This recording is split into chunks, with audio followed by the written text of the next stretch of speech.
Well, last time on Curse of Strahd, the Argonvost Holt Ark, the party continued their exploration and investigation of this derelict hillside keep and were able to enter a incredibly hard to open door to the chapel of Argonvost Holt, and were able to defeat one of the knights of the Silver Dragon Order, sending his soul to who knows where, and meeting another spiritual knight, Brother Merrick, a spirit residing within the still intact stained glass of the chapel, who was revealing in that the cemetery and the mausoleum is just out the north door of this chapel, that he would happily offer one of his seal pieces that he was set to keep in exchange for being able to perform one final ceremony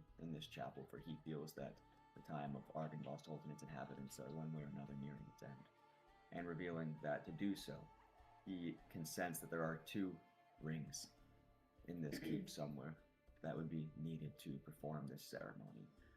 Where precisely he does not know, but is assured that you will likely be able to locate them in his stead. And the skull is with you. The skull is intact. And God, I think we were like 2.5, 3 hours in, something like that. I do think I unfortunately forget. Did you write that down by chance, Sean? It's already been that long.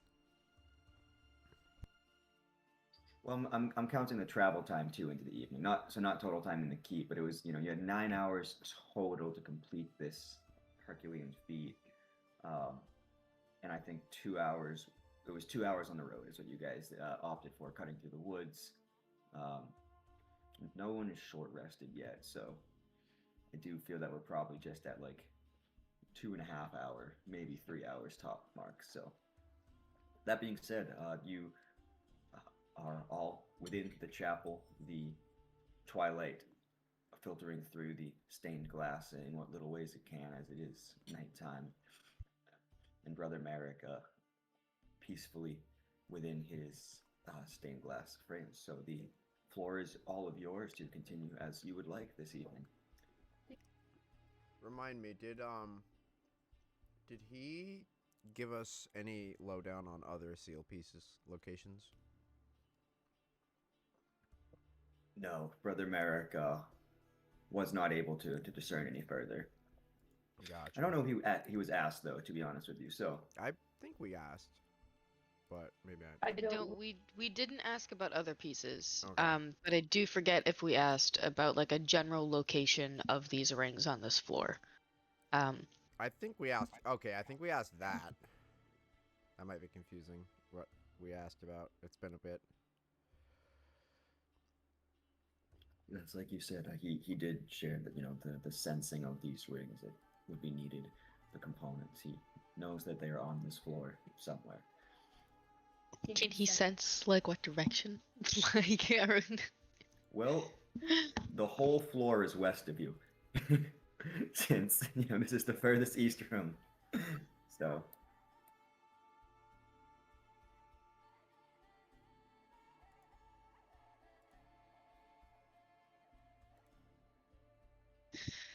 Okay. Well, everybody. I assume Merrick is now. You said back in his stained glass, like he's not around. he's Okay. interactable. Oh, he is. Yep, he's residing peacefully within the stained glass in the chapel, but he's still present. Okay. I guess there's probably a lot of dumb knickknacks and literal shit around this decrepit place. I guess obviously rings are a little hard to miss, but is there anything discerning about them that we should be looking for? About these specific rings that you're looking for? Is it engraved? Is a specific metal that was used? Silver rings. Silver rings are needed for this ritual, this ceremony. And each of these are. And they have, per my ability to sense them, magical properties to them. whose or when they were previously used or worn, I cannot know, but silver and magical. Nazrin will turn on a heel and clap her hands together to everyone else in the room. Those of you who can do magic, can you sense where things like this could be with magical properties? Does anyone know how to find something with magical properties? No clue, boss. Does anyone else? Is anyone magic? Yes, that's. Grandpa, can you detect where something may be if you were to really focus on the magic? Echoing. No. No, I'm not magical at all. Oh man, I'm gonna beat your ass. The bridge of my You nose. just said you were. I'm not going to speak for Cauldron, but he does have detect magic. If he's willing to cast a spell. I don't. Though Cauldron has clearly been withholding of his magical spell slots this night, of course, detect magic can be ritual cast. So, if we're concerned about maintaining our absent players' spell slots, yes, then he has that available. Does he have it prepared? Yes. Okay. Well, as Nazrin beseeches the party and is frustrated by Remby, Lovingly. the caretaker of Remby would step forward. Yes, the old man is magical, but if we are trying to find something, given time, may be able to sense things. That's my best Cauldron impression, guys. Good. Okay. Thank you for giving us that time. But, well, we have to leave this room. We need to, if I saw on this floor, Cambry, would it be too much for you to travel with the skull with me again? Yeah, no Just problem. around this floor? Yeah. Or if we kept it in here, and We I do look to know- Mal and ask, oh, yeah? We do know that the mausoleum is right outside. I think we should leave it here so we can move faster. I can alarm it. Make Good sure, idea. we'll at least know if somebody approaches it. I like that Good idea. I can also ask, and I turn back around to Malik. Would you, so we can retrieve these ceremonial rings for you, unencumbered, would you look after this in our stead until we return?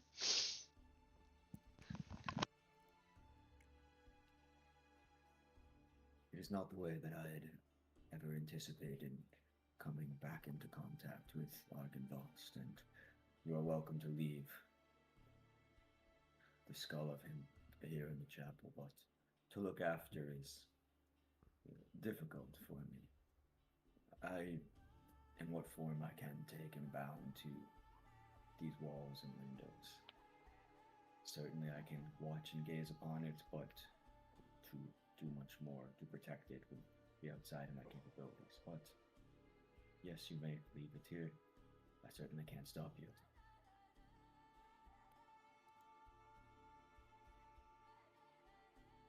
So Mary will help move the skull onto the altar, or near it at least. Maybe like right here. And while Cauldron ritually casts Detect Magic, Mary will ritually cast Alarm in a 10-foot radius around the skull. Okay. My alarm will be like a silent mental alarm in my head that I can hear like a mile out from the skull. Let's see. What's the radius in Detect Magic? 30 feet? Yeah. 1 second.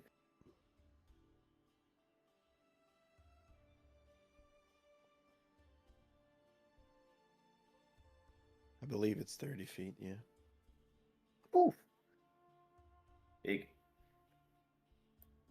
Well, cauldron slowly over the past 10 minutes while the skull was being moved and an alarm was being cast. And Nazrin, speaking of Brother Merrick, had crouched down in silent prayer, holding firmly the gilded black and gold rose, the pendant that he wears to conjure his magics from the divine, and the golden thorns on it begin to sparkle as the 10 minutes comes to its conclusion, and this strangely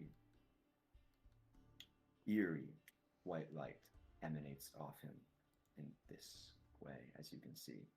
And this cauldron opens his eyes, then flashing gold as well. I sense many magics in this place. Oh boy. Is it?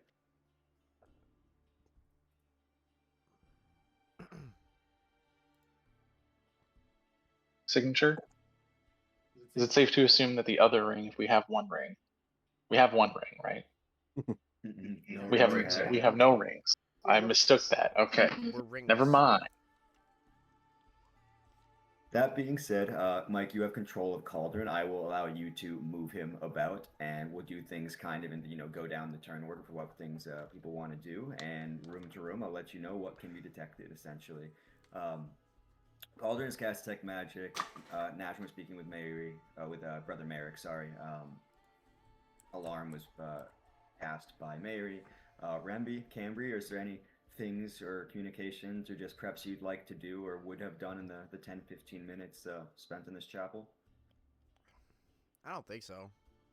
Yeah, I think no, I'm kind of not just really. letting the magical people do their thing. Awesome. Did we do any looting at the end of a thing?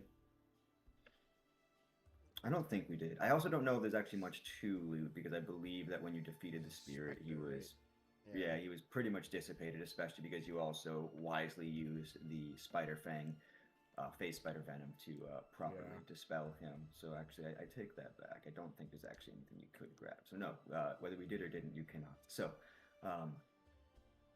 I will say that the first ping of magic outside of, well, the skull itself gives off an aura of magic. The stained glass that contains Brother Merrick gives off an aura of magic just in this room. There is no magic detected below by 30 feet, whatever that's worth.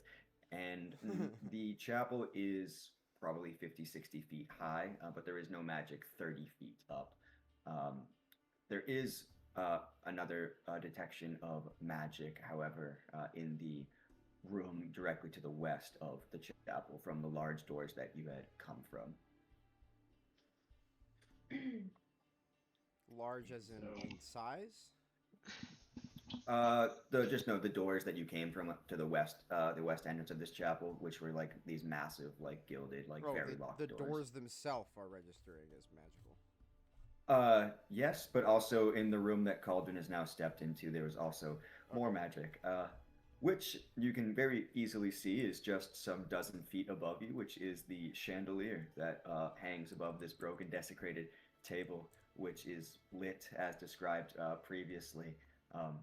Clear now to see that the magic that is keeping this lit eternal, well, is magic, which probably was guessed to begin with.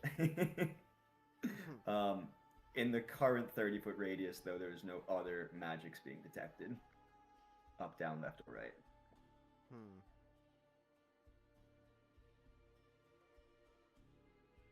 How long does detect magic last? Keep 10 switching minutes. around.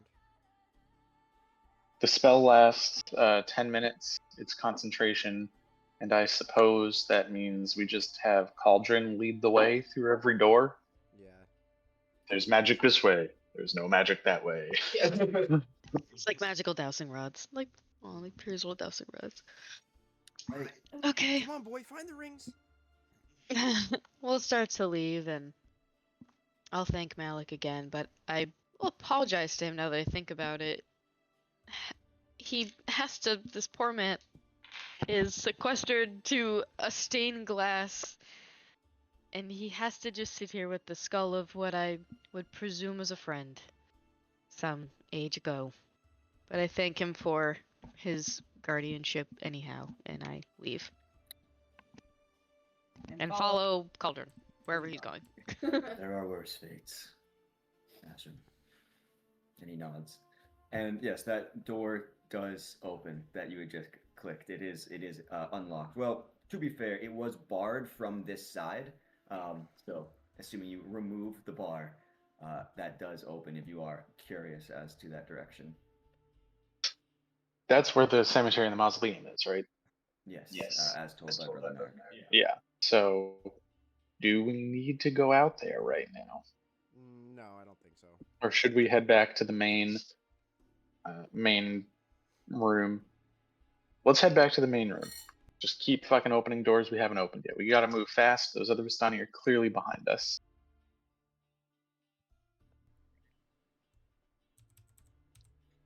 Silence and with thudding footsteps. Cauldron leads the way. All right, so right away, whoever has the mic on too. Thank you guys. Sorry, I forgot. That's okay. Even as Cauldron just steps slightly north of this long room, ignoring the magic of the eternally lit chandelier, another ping of magic he shares, he can sense in the door open just to the north. A magic that is of the school of... Let me look into that really. Hold on.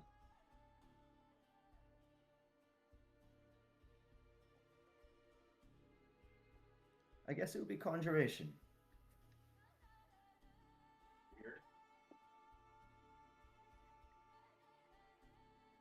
He of course would share with the party. I don't have a particularly strong grasp on the arcane, so I'm not sure if conjuration is dangerous or if it's something we should just walk into because we got to make decisions. I think we're not gonna know what any of it is until we find out. If it's conjuration, that gives me a little bit of a warning bell in my head, but we don't know exactly what kind of school of magic the rings even could be. I think if it's clear that something else and not of, normal magic of this castle, this keep is, and it seems like a smaller ping on an item, then I think we need to check it out. All right, well, let's just stack up on the door and approach carefully. Mary will approach Cauldron, who will go through the door first, and Mary will cast Resistance on Cauldron. Right. A marching order clearly determined, as with healthy caution the party advances. And what you see through this opened door is... Yeah, I think I just want to stay. Randy, come back! I want to stay close to Cauldron as he's moving around, just in case something, jumps out at him. I can hopefully get in the way. Well, make sure that somebody stays within eyesight of Rembi, or he's going to lose object I coverage. was just gonna say, I'm definitely holding Rembi's Can we hand just at this club point. this old man over the back of the head and leave him here? Hey, I heard that. Nazrin shoots you a really pointed look. It's just like, get the What? fuck over it. I'm kidding. I'm kidding. And I grab Rembi by the hand and pull him along like a toddler. And as I say I'm kidding, I'm staring daggers at Rembi. All right. As you enter this room, it is a kitchen that has been plundered, its tables overturned. The floor is littered with rusted utensils and smashed crockery, and narrow windows flanking a hearth look out over a cemetery to the east. A closed iron pot hangs from a hook inside the blackened fireplace of this room, and upon entering it, you all can clearly note, or at least those who have stepped in the room, the air of this room is frigid, and your breath billows in frost out from your helmets and hoods in front of you. And with the detect magic that Cauldron has, he can clearly sense that the conjuration is emanating from that blackened fireplace.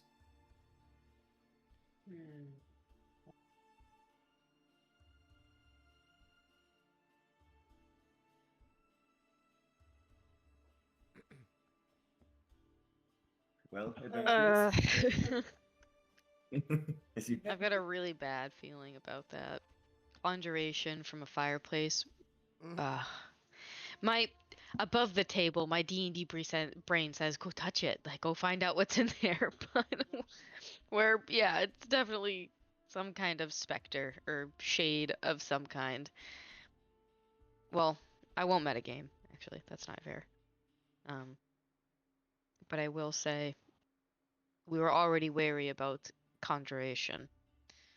The fact that something could be in the fireplace doesn't sit right with me. I will check it for the sake of no stone left unturned in the time that we have. But I'm gonna say this out loud to the party. I'm uncomfortable. All right. As you approach the fireplace, Shauna, your sense of caution and curiosity suddenly within you, you sense this alien sense of anticipation or even childlike excitement that grips your mind and overwashes your own emotions, and they fade just as quickly as they touch upon you, emotions that are not your own that have crossed through you. And the iron pot is suddenly begins to tremble, rattling on its hook and bobbing up and down as though something is inside it.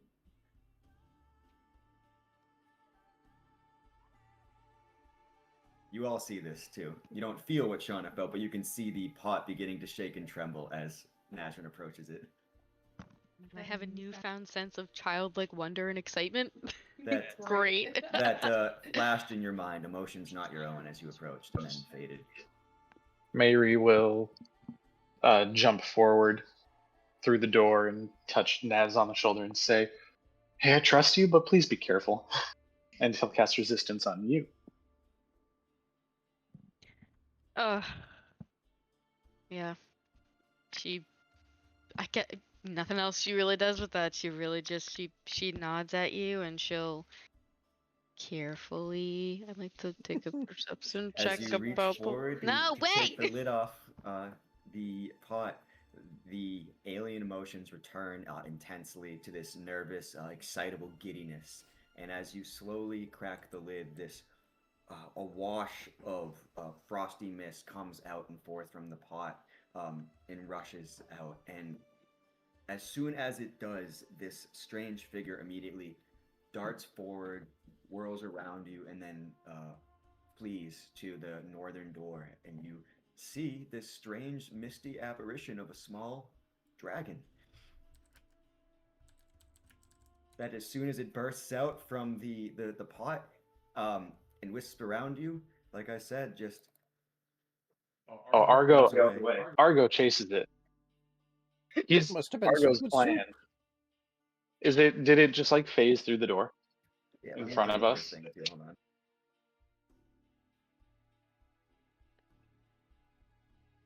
Good soup. Oh. One more. Guys, gonna say goodbye to Jordan.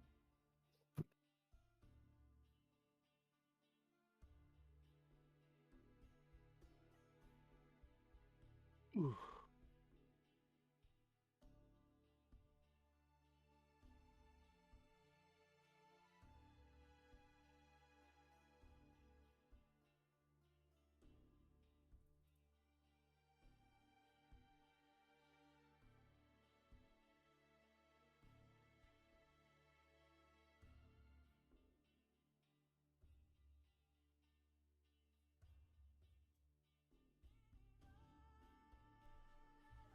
Sorry, I'm here.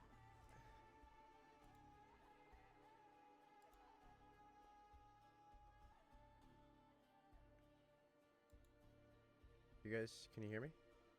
Yeah. We can Yeah, hear you. sorry, We I just was saying paused for a goodbye to moment. Jordan. Oh. Well, yes, the apparition is as described, and yes, then does quickly flee and phase through the door to the north. Oh, it's leading us somewhere. I don't You like said it. Argo chased it? I mean, Argo chases it as far as the wall that Argo cannot phase through, and so Mayri will run up to the door here and open it. And for what it's worth, Cauldron informed you all there's no other magic in this room. It was that small creature. But Cauldron does, upon noticing that the conjuration has fled, looks to the western wall. Though I do sense abjuration magic through that wall.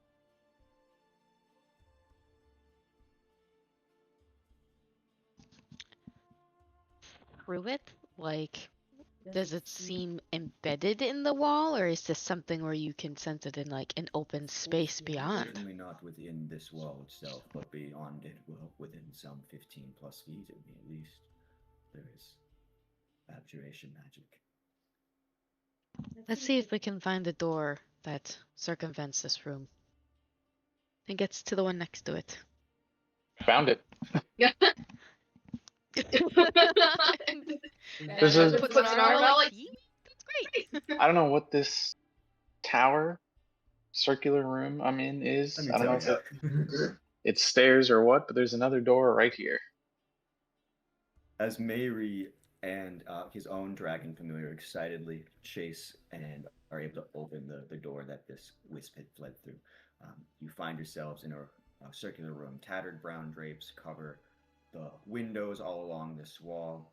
A heavy curtain hangs across an archway that you just come from or through the door, and strewn about the floor is the wreckage of half a dozen beds and other pieces of furniture.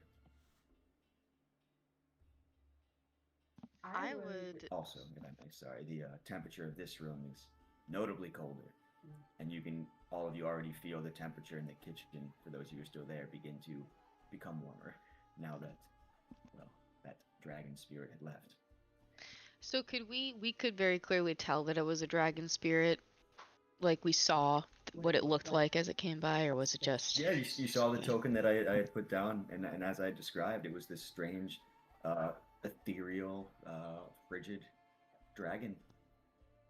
I think knowing that and then remembering what happened when Nazrin spoke Draconic not too long ago, I think Naz would get down on her knees, like squat down, and really lighten her voice and in Draconic tell it, I know you saw us, and we saw you. We're not here to hurt anybody. We're here to return something. And it's okay if you come out. I know you may be scared, but we'd like to know you, little one. As you crouch down with the passive perception score that you have, you notice that the the tattered bed skirts of one of these dilapidated bed frames is like twitching slightly, and you can feel that strange alien childlike sense of anticipation and excitement again.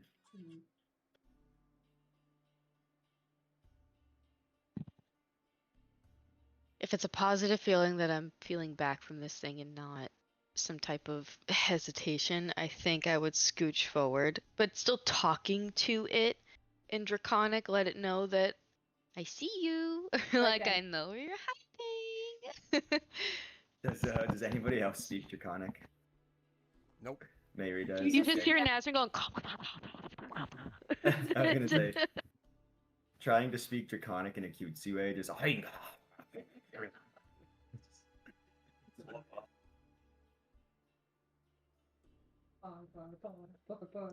with your honeyed words, though, nothing jumps out, but you, like I said, you can feel that anticipation and that excitement rise as you can clearly see, reveal one.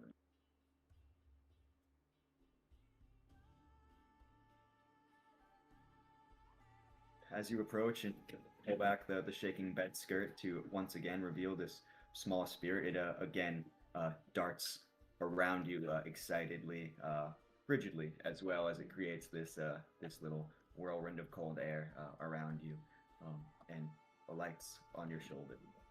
and you can feel this mix of curiosity, excitement, some happiness, and clearly this understanding, magical or not, but having interaction that this creature's emotions are something that are telepathically given off, obviously, and even anyone within like 5 feet of this creature can sense these altering emotions of this being. And as I said, it alights on you, and it is it's sniffing you, and it's partially going through you, and it's incredibly cold. As its, That's its that's nothing curiosity new. As I overwhelms sit you. around Cambria all the time, but That's yeah, if this little thing is just kind of climbing around, I think she would. I don't think you guys have genuinely heard Nazrin like laugh in a hot sec, but this is delightful. Um, and she's probably scritching it under its little chin scales and whatnot. And if it's telepathic, though, I was just speaking to it out loud in Draconic. I think in my head I would speak to it also in Draconic. I'd ask, does it have a name or? So as you try to speak in your head at it, there is no response or answer.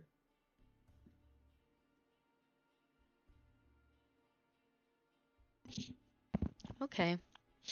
Well, you can't hear me in my head, but I would ask it, I guess, out loud. Then, like, do you have a name? Can you? You definitely know this castle better than anybody. Do you think you can help us? Can I scritch it? As you try to scritch it, your hand partially makes contact, partially phases through, and is incredibly cold as you do this. Um, and it isn't able to respond back, though its excitement and this like it makes these chirping noise that almost sounds like the chiming of like a crystal bell as it is around you all. And one by one, as you're trying to speak with it, it alofts to Mary, Cambry, Remby, just kind of inspecting you all, almost like a household pet meeting many newcomers all at once. But as you speak to it in Draconic, asking if it can help, well, it tilts its head and just looks at you. Remby, come here. No, come back. Just look. Nazrin's on a constant like 360 spin to see where you are at all times. Just making it larger so you guys can see it too, if you care to.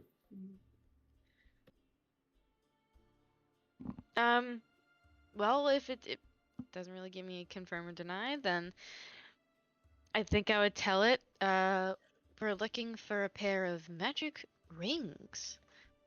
I know that may be a little hard to see by our eyes, but if you know everything in this keep, could you lead us to them? Or at least an area where you think they could be?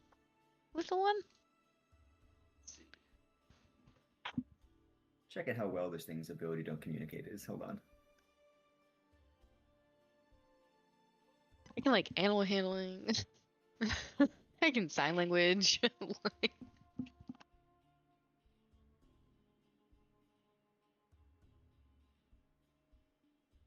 So just with speaking to it, even in Draconic, there's not this immediate understanding of, oh, do you know where rings are? Um, so even though it's clearly like in the same way, I think that like a person who speaks English to a household pet, that the pet might have some understanding of some words. That seems to be the level of intelligence of this creature.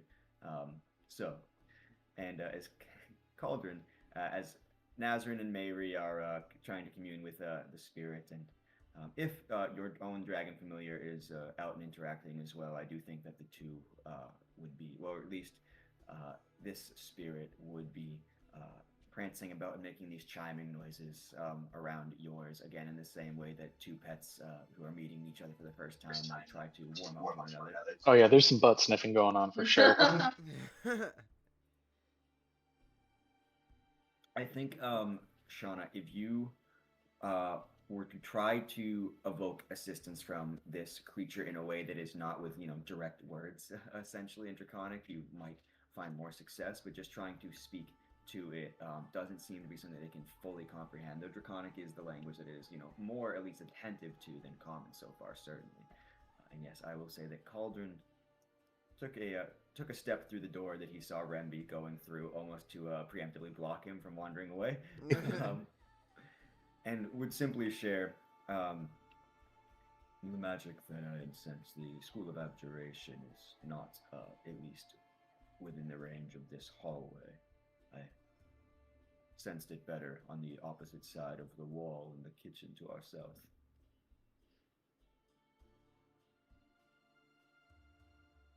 And then there's like no.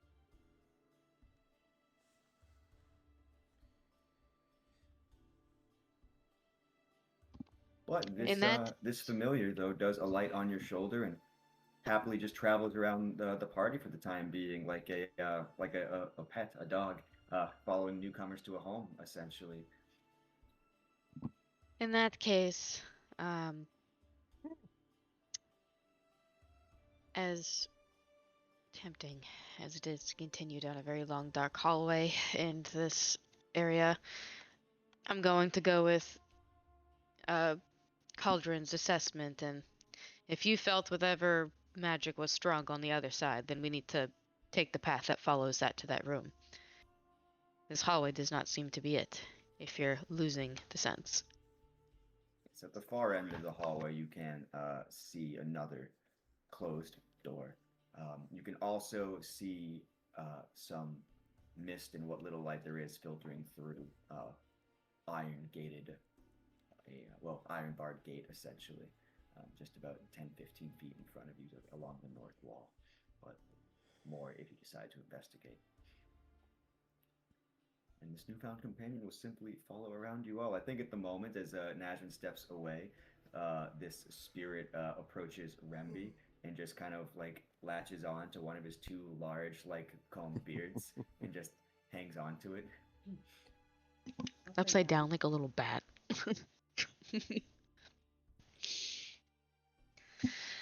Well, Hey there, little one. Let's ignore those skeletal ghost dudes outside and go somewhere else.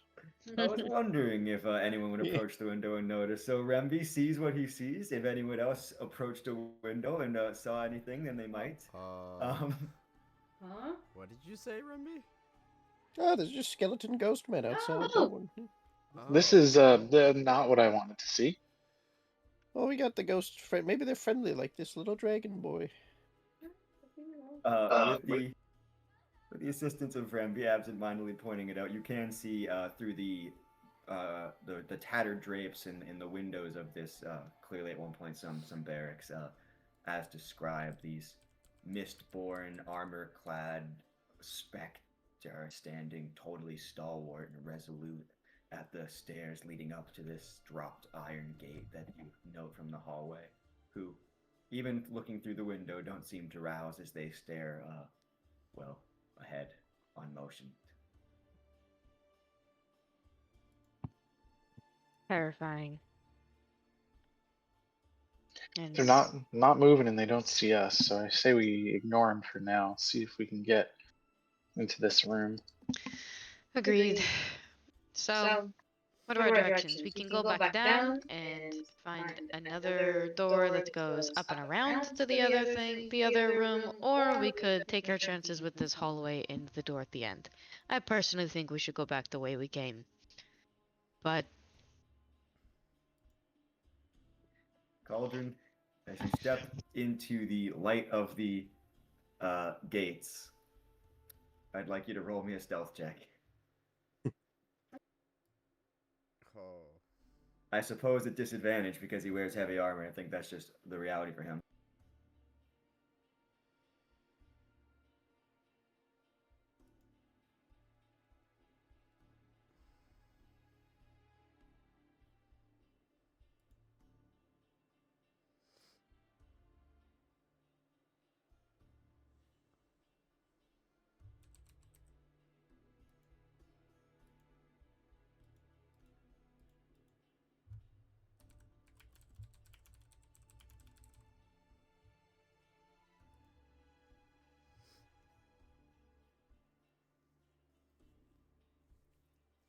I'm also going to give y'all access to this small creature.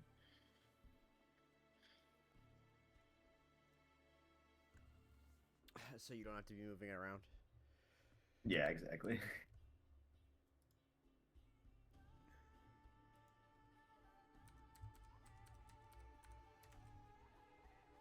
Aldrin got a 7 on his stealth check. You're not So- hiding from anybody there, bud. I think it's Fitz, as he's not trying to. Would you also?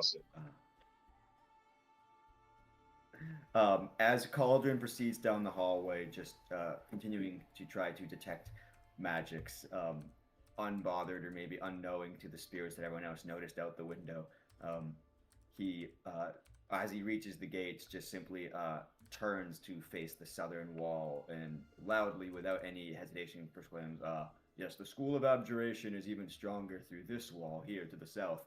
And upon loudly proclaiming such a thing, the specters, the wraiths outside these gates, hearing him slowly turn their yellow, sunken eyes glaring directly at, well, Cauldron, who is within this gate that they clearly are set to guard.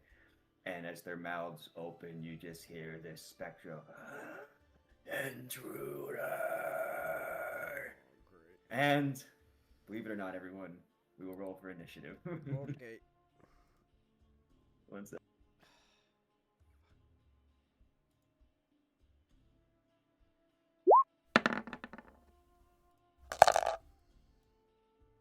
Okay. 20 or. Hold on. I had to clear the turn order, so if you want to just roll again, Well, you I just take your first also- rolls. I also roll with advantage, which I am not taking the nat one. So.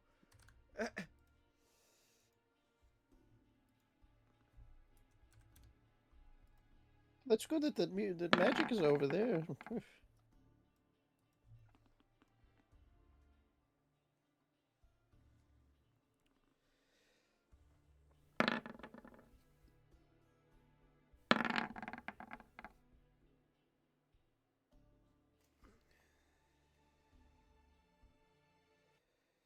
Let's listen to something a little more fast-paced, shall we, everyone?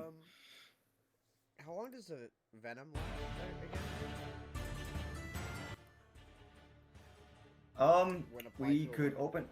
Yeah, I think when it's on a weapon, it's like 10 minutes or something. But I'm gonna check the session notes and docs. Has it been 10 minutes?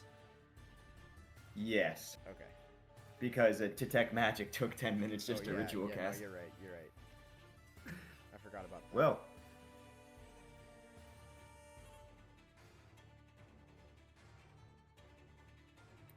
let me arrange things. Well, it is Cauldron's turn first, as he clearly notes, obviously, the these things that have called him out. Followed by you, Marty, and then the first of the wraiths. Aldrin can only see these two out front, correct? Now. Yeah, that's correct. Well, he can see them and they are within 30 feet of him, so he is going to channel divinity, turn undead. Okay. They have to make a saving throw. Being confronted with undead in this terrifying form, startled as he was, he's going to do just that. Let's see.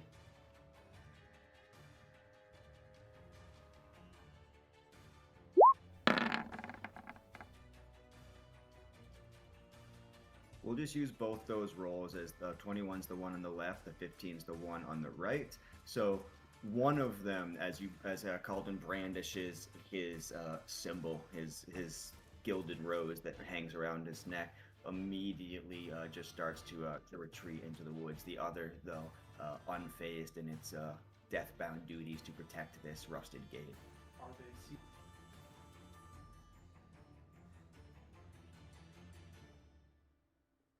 No, they are not CR. They are not low CR. Okay. But so one does flee at will flee on its turn. That's right, at the brandishing of this, and the other simply does not.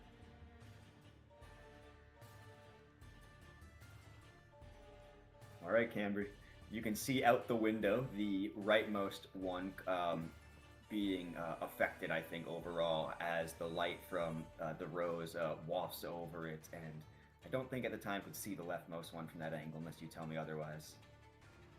I couldn't, but And this iron gate is, well, barred and shut, and not big enough for a person to slip through. that's fine. I'm going to take the dodge action. And I'm going to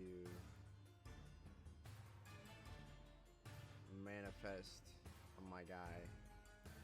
Oh, what the fuck? Something went wrong with... Okay, it's fine.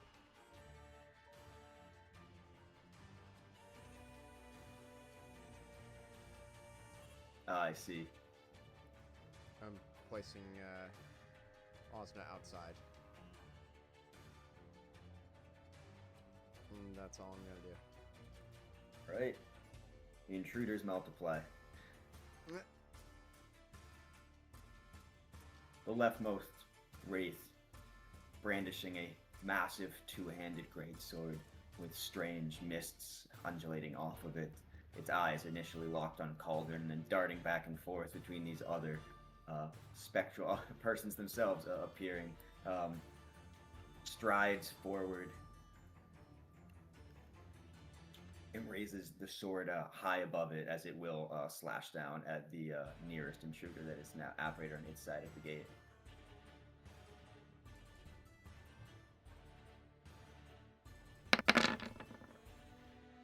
Not an advantage, but Bruh. I think an 18 hits.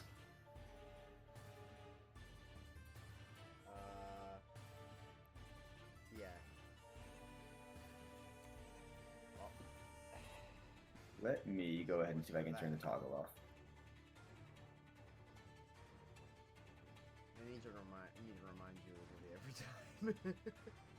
The hard thing is I do at least think that I do it for almost every single token, and then I guess I just don't for all of them. I still think it's so stupid that it's default. Yeah. Not gonna auto roll damage, right? Yes, and as the sword crashes down on the duplicate, or actually, what is Cambri's brother's name? I forget. Osna. As the sword crashes down on Osna, barely a moment that he was within this reality, the wraith turns to you all, and let's see, it went 5, 10, 15, 20, 25. So it it really just uses the rest of its one movement, and it's just glaring at you all through the bars in such a way that I do not think these bars will be impeding it when it is able to try to move further along. And it is Nazrin's turn, who I think is largely unaware of the greater events occurring, only hearing the spectral call-out of Intruder, the flash of holy light from Cauldron, and maybe whatever noise that Osna would make upon being summoned and dismissed in a moment's notice. Yeah, with that, she's really just gonna bound her way up. And so is that 5, 10, 15, 20, 25. Whoop. I can't see out the window. I actually am looking at a black screen, so I don't know where I'm looking. I mean, for if you these can only see things. what you can see, can you... I mean, I can see slivers of one over here, but it's through the iron bars, which I can't get through. So I'm just sitting until something comes this way. As these I heroes will ready an action to fucking... to punch. Yeah. The heroes confronted with the greatest challenge and puzzle yet, a narrow hallway.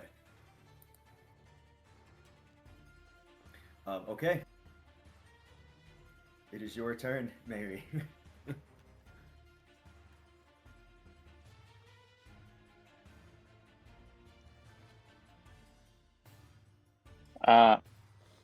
Questioning whether or not it's wise to leave Remby behind. Maybe we'll travel through 5, 10, 15, 20, 25. To get through my friends, it's double movement, right? Yes. Alright, so it'll be 35, 45, 55. To get through all of them, I will take the dash action. To get on this side of Masterin. Just excuse me. Behind you and under. All right. Okay, we're good. And as a bonus action, because I'm sure I have those. Let's see.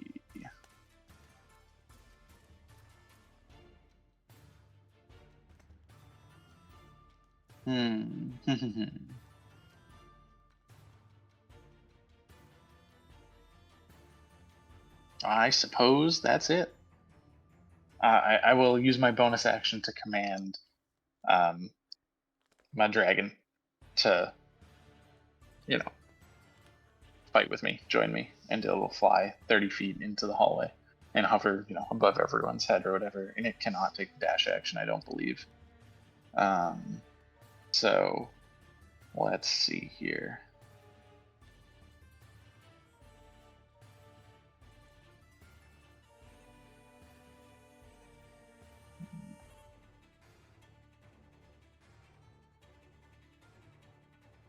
Oh no, it can dash. So he'll just dash over to me. So I have my Argo companion with me.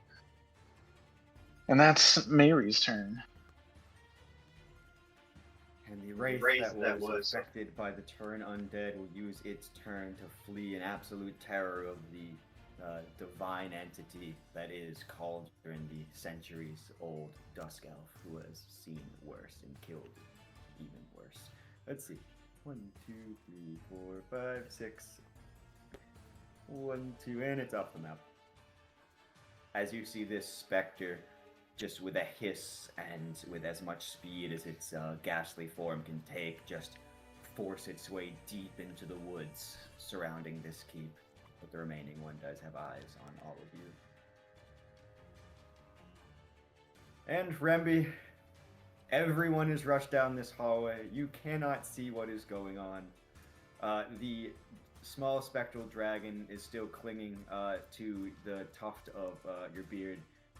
What does Remby Foreman do in this moment? What are you guys doing over here? This is weird. And then I pass my turn. And it's Cauldron's turn, staring down the menacing apparition that was unaffected by his attempt to turn it.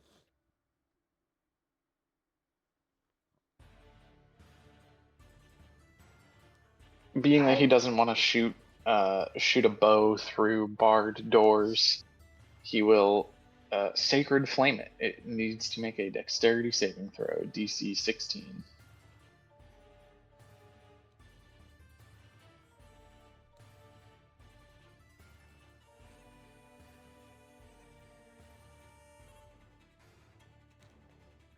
+3.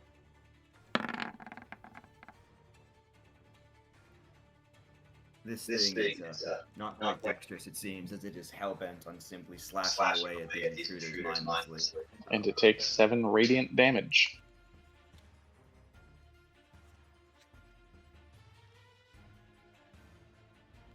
Successfully slashed against it as the sunlight slashes away at some of its own spectral form.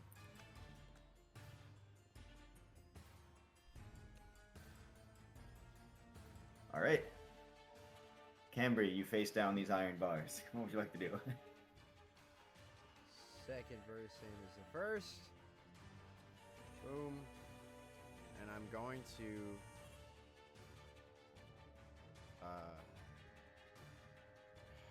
I always forget how this works. One sec.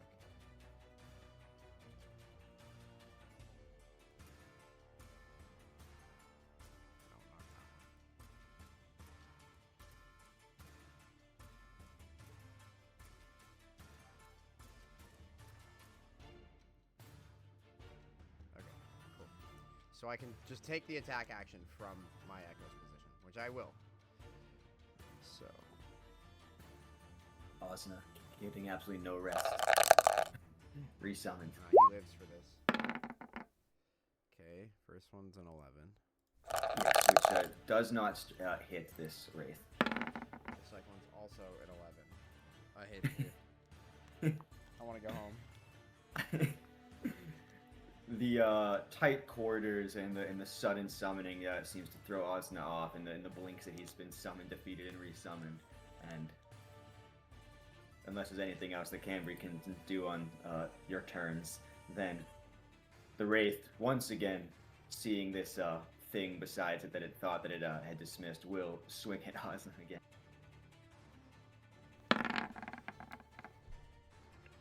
Which I do believe hits. Is okay, yeah.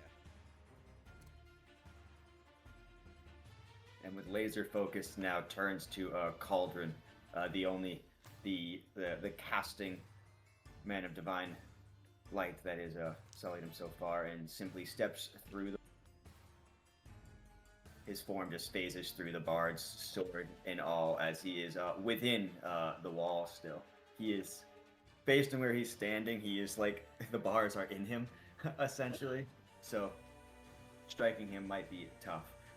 Also, you don't have reach. You can't punch 10 feet out. Always. But will crack his sword down one more time on call.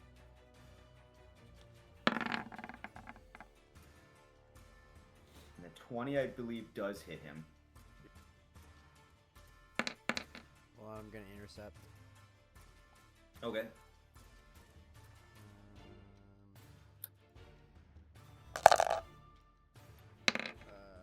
8 less damage.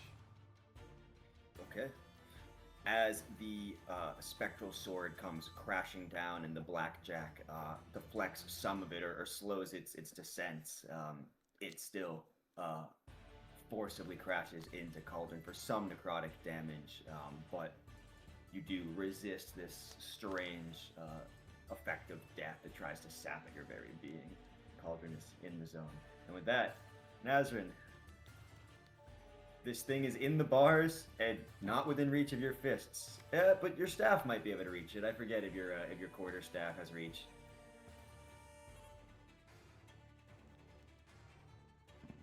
We're gonna try and bonk it with my quarterstaff.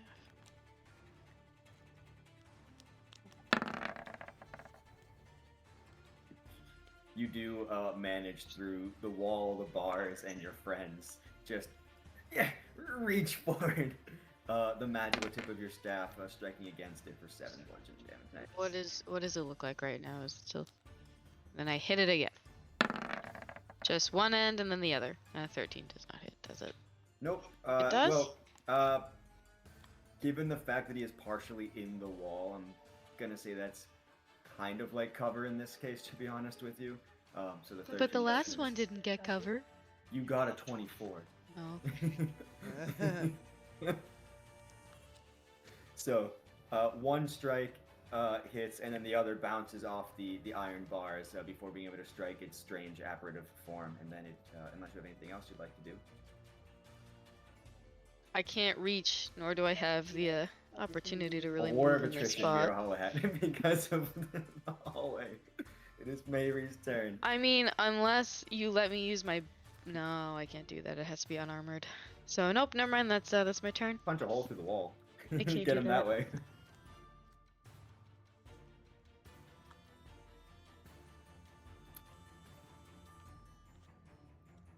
Mary, if you dash forward and as a free action open the door, you find another room that is incredibly similar to the one to the far east. Clearly another bunk room of some kind, scattered with debris of all kinds. Let me see if there's any other descriptions in there, though.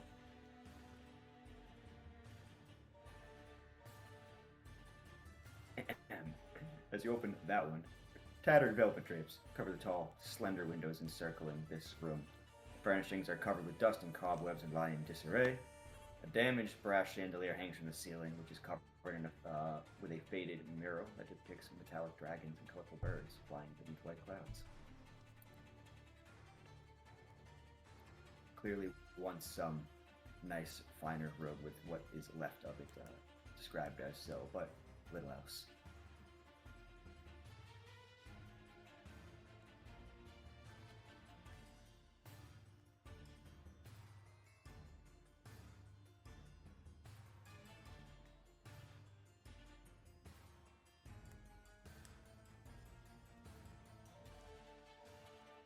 Seeing a relatively safe, empty room, I'm just gonna make haste and exit from the hallway. But I will use my bonus action to command Argo, who's flying like above the Nazarene Cauldron area, to just try and bite at the ghost. I know it's in cover. I'm Yep. still gonna have Cauldron try and bite him. Cauldron, Argo. Cauldron's gonna bite the ghost. That's an 18 to hit. It does strike against the Wraith as your dragon deftly dodges between the bars and your allies to strike at it. 6 damage. Strange bits of mists and rusted chainmail fling off and clatter against the iron bars as you all manage to nail it in what little ways you can, as its gaze stays entirely focused on Cauldron.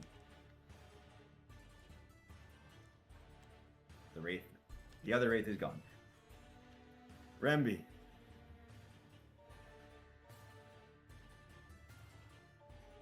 Can I see the wraith like half in the wall now? If you can see. Yes, it looks like you do have sight on this thing now. Okay. I'll just hit it with a mind sliver. It'll have to make an int saving throw, DC 15, or take 10 psychic damage.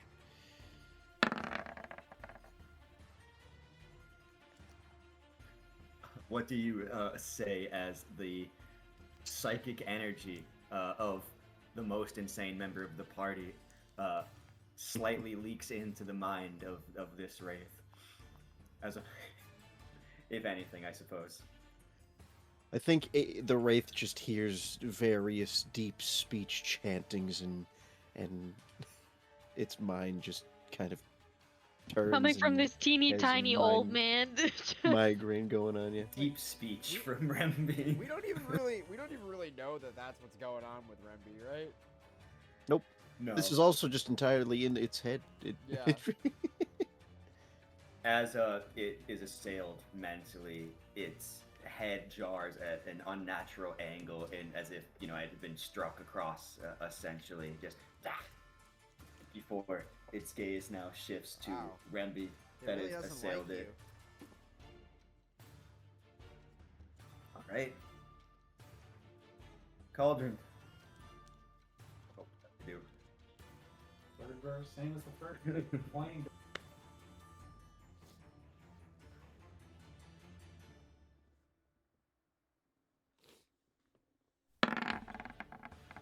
It fails. It takes 2d8 radiant damage.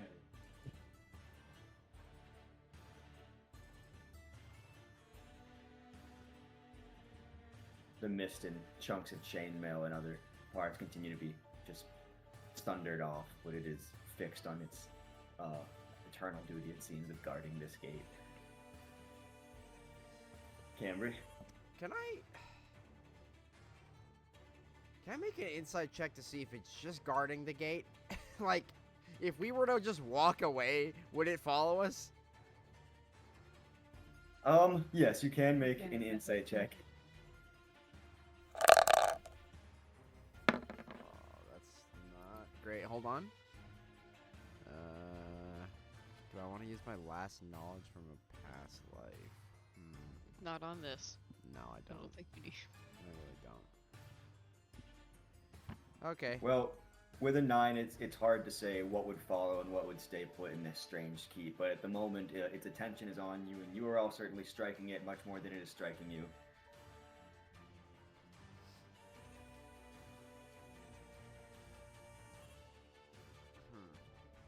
No, I don't anticipate you guys to encounter the gatekeepers, honestly.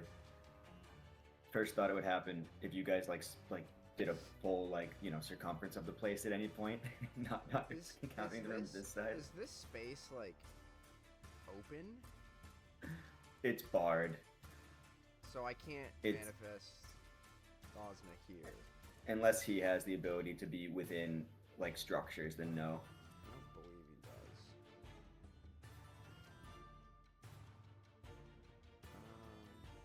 There's not really much I can. This is so awkward. There really isn't much I can do. Yeah.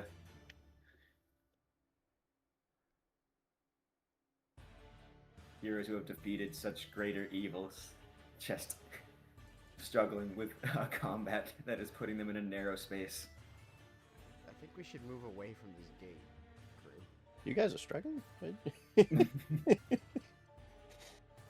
gonna move 10, 20 here.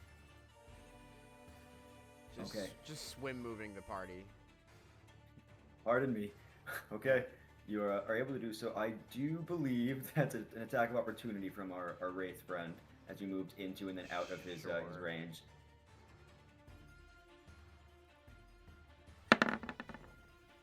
No. Which misses as he, is also contending to try to strike you amongst your allies and just gets none. Gary's just like, gonna go, guys, let's get out of this hallway and head towards the open room over here. Alright. The Wraith, I think, is still entirely focused on the first, most notable intruder in front of him that he's locked in this match with. So that's going to be 2 attacks against Cauldron. Let's see.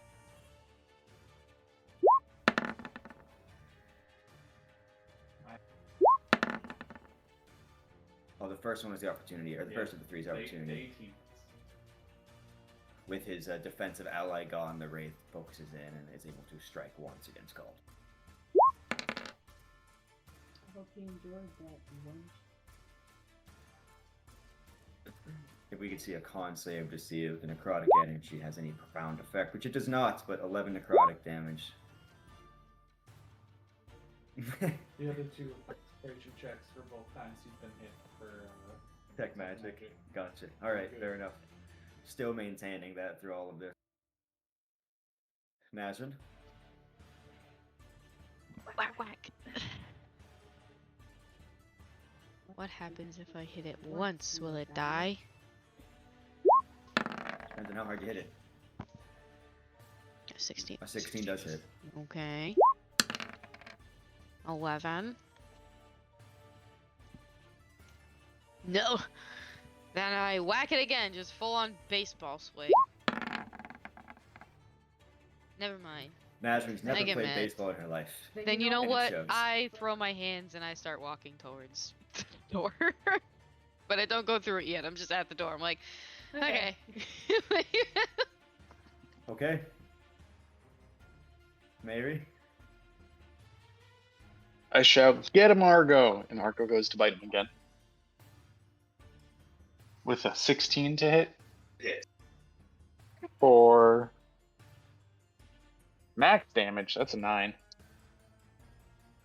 And Mary will just open this next door. With the rolls. Exploring during combat. I like it. Let me read off and see.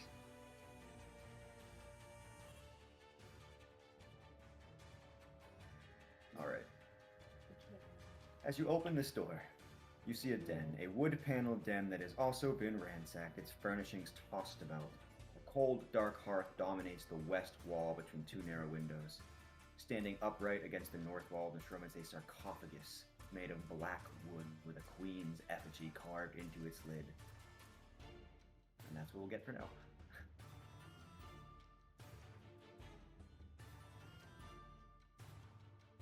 Ramby? Politely close the door behind me.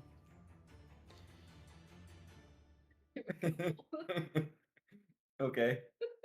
I just see you like jiggling the door handle and like giving it an extra tug to make sure it's like actually closed. Just a waste of time. This thing's still bothering you? Jeez, alright, well, yeah. Let's go! Just gonna mind sliver it again. It's way less damage. Very low rolls on that one.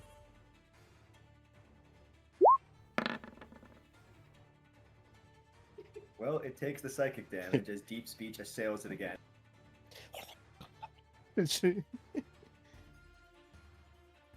Well, that's all she wrote. That's Cauldron, are you gonna do another sacred flame? Yes, I.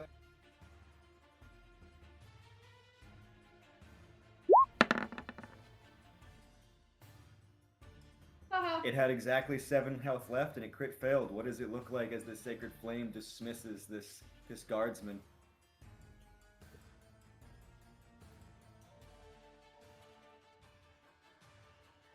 Yes. Yes. Just cast 3 Sacred Flames Tower. Just whatever you're at.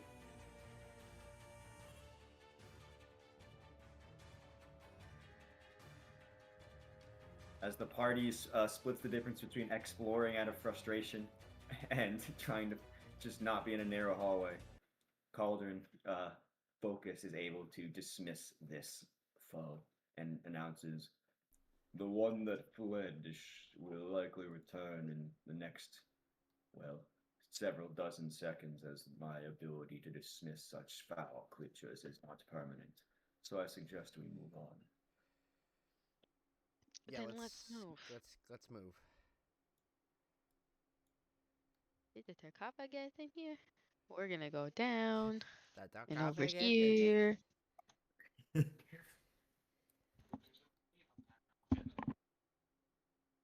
So,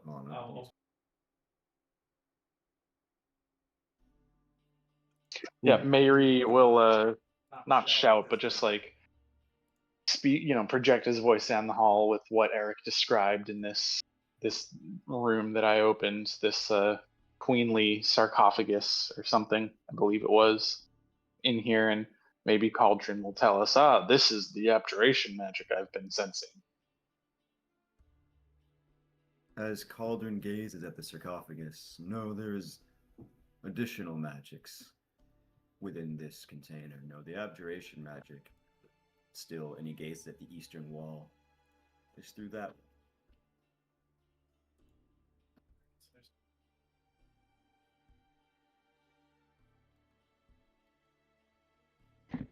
Secret tunnel.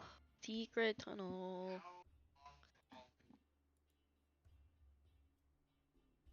I'm gonna take a seat in the chair. Stretches his toes out by the fire. That isn't there. Yeah, but I think it's there. Yeah. The chair, despite its destruction, is comfortable enough. Clearly, once upon a time, being of great quality, retaining some of it. But man, what a day! I'm beat. there is a just got closed here. door to your south, and otherwise, it's like I said, the room is as described. As Cauldron maintains its detect magic, which is probably only has a few minutes left at this point as we've proceeded. Well, thank you very much. I think we need to keep moving if we only have a few minutes, and I mean, we came up and around, so I want to be confident that going down through that door over here, I point to, I didn't mean to open it, sorry, will lead us back around maybe, but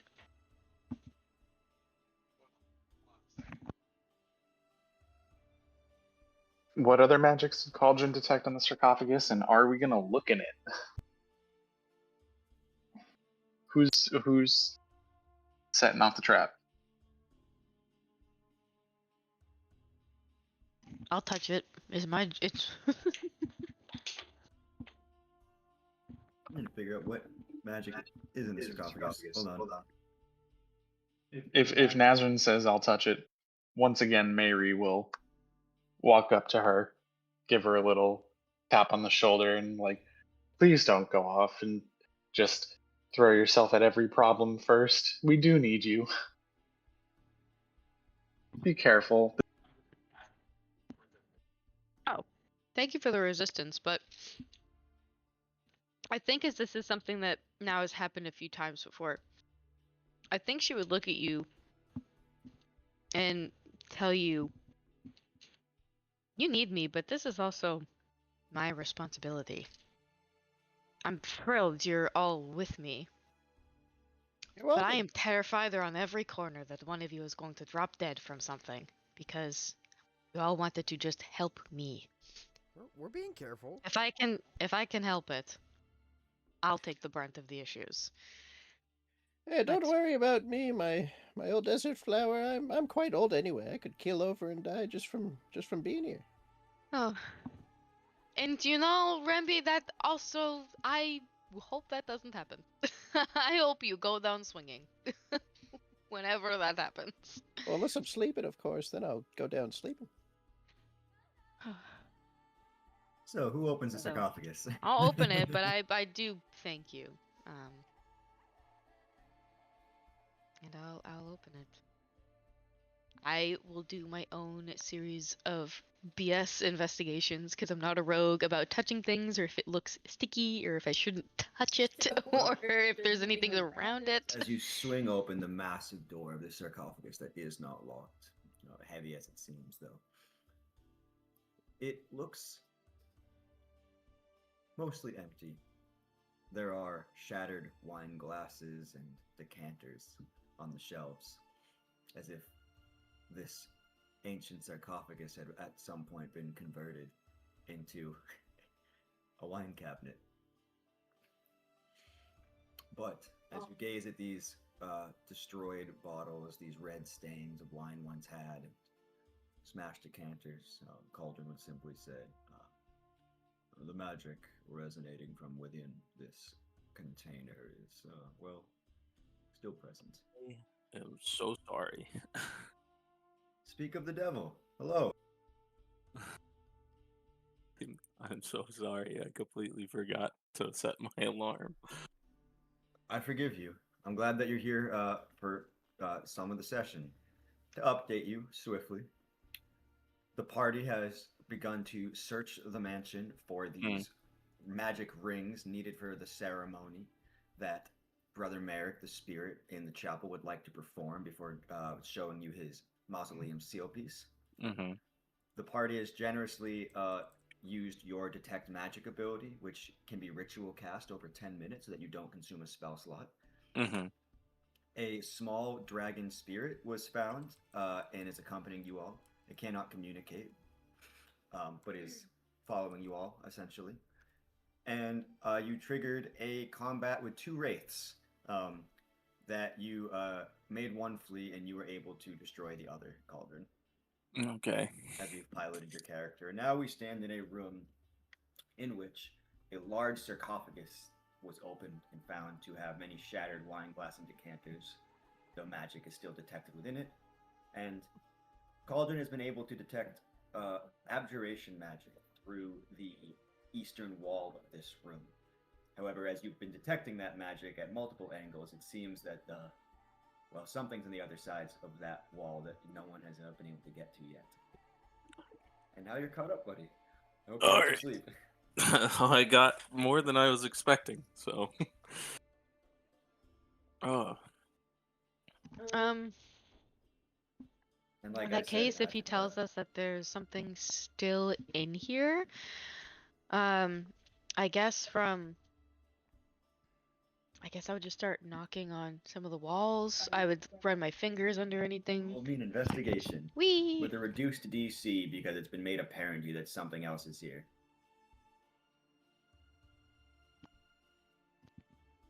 Ooh, I don't add anything to my investigation. Let us see. 11. That's fine. You passed a 10. As measuring with the insight from Cauldron that there is certainly something more to the sarcophagus, is able to find a panel that pushes aside on the back of this sarcophagus. And sitting there, you see 2 things. One is a tall red potion, unmistakable, dusty as it is, as a greater healing potion.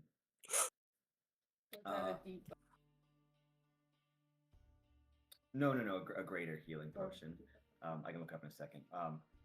You also see a decanter that is intact and silvered and has ornate symbols of gushing water all alongside it. Oh my god. No shit. Karna's gonna be missing this. Well, mine was was it a water skin? It was a decanter of endless water. I actually don't remember if it was like a wine skin. I believe mine was a water skin, but it was an endless. It was the decanter of endless water, but in the form of a water skin. Oh, I gotcha. So this is different, but also Same, you just same. have to run this water. Same, same. How incredible. I take both of them. Carefully. Of course. Well, and then yeah, the greater healing potion. You just look up greater healing potion. Like that's just what is written down Yeah, here. 8d4 plus 8 or something. But the sarcophagus emptied. No other sources of magic detected there from your spell cauldron. And well, a door to your south and a wall to your east that presumably has more beyond it.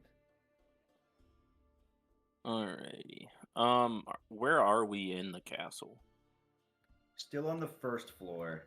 This is still the first floor? It is, because Brother Merrick has shared that the rings that he can sense that are somewhere within the castle are on the ground floor. So essentially, though, you guys are kind of lapping, and just from your navigational abilities passively, anyone to open that southern door, you see the grand foyer that you had first entered is now you've kind of lapped every room on the first floor, guys. How many rings have we found? 0. Oh.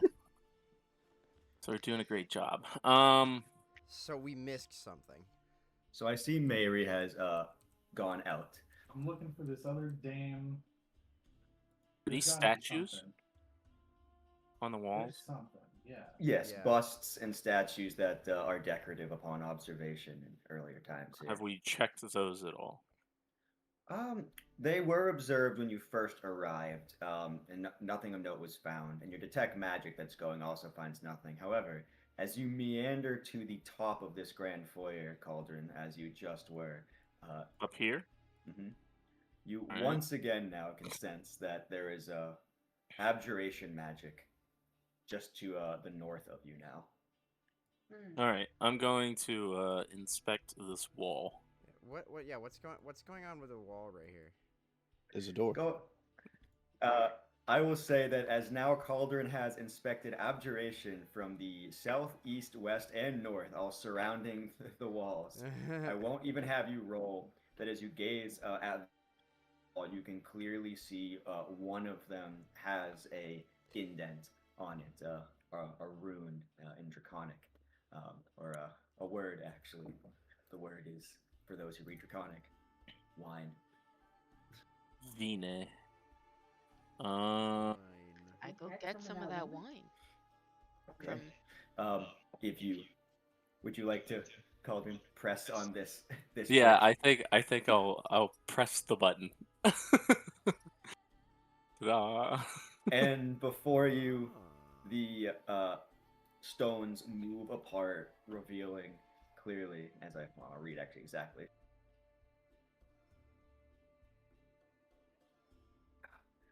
A room with 5 barrels in wooden braces along the walls of this dark, moldy storage room. Aged purple stains cover much of the far half of the stone floor, faded and discolored, and a rusted crowbar lay on the ground, and a rotten stench hangs in the air. I step in. No, I don't step in. That's a bad idea. I step in. Yeah, somebody who's more front line, step in, please. Well, the wine barrels do not move to attack you as you step into this this hidden storage room. What is Don't worry, the wine abjuration barrels are wine not magic? attacking me. What is abjuration classified under? Kind of like protection magic, wards, stuff like that. Alright. Wards, shields. You can things like sense that the abjuration magic, even just standing at the threshold of this door, is coming from the wine barrel in the far right corner of this room, Cauldron. If you so Far choose to right? share. Oh. I'm gonna point at it and be like, that one. Okay, I'll walk over to that barrel. Is there anything weird about it? Non-magically detected? It's clearly been opened at some point and is Does it slightly look like there's still wine so. in it still? No, it is empty. Alright. Actually, clearly, a lot of the spillage that you see on the floor emanates from this barrel, as it is devoid of any Ugh. wine. My shoes are gonna smell like wine for weeks. And I just crack the barrel open with my blackjack. And as you do, you see in this ancient barrel that is decrepit and moldy a small silver pouch of linked chainmail. Oh, cool. Small silver pouch. Oh. Oh, the pouch is made of chainmail. Yeah, the pouch is made of chainmail. I have to like think about what you just said. Sorry. What? A pouch of What's in the chainmail? pouch? I was gonna say, we're gonna go all the way through.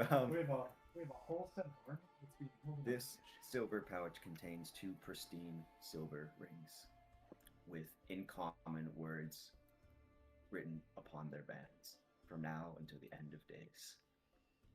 Guys, I found the rings. One on the inside of each band is engraved also the letters V and G.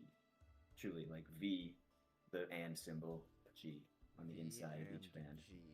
Anyone know who V and G are? I could do a history check, I suppose. Well, V's for Vistani. That's all I know. Can I And also, G is can I for also try to do a goblins. history check here?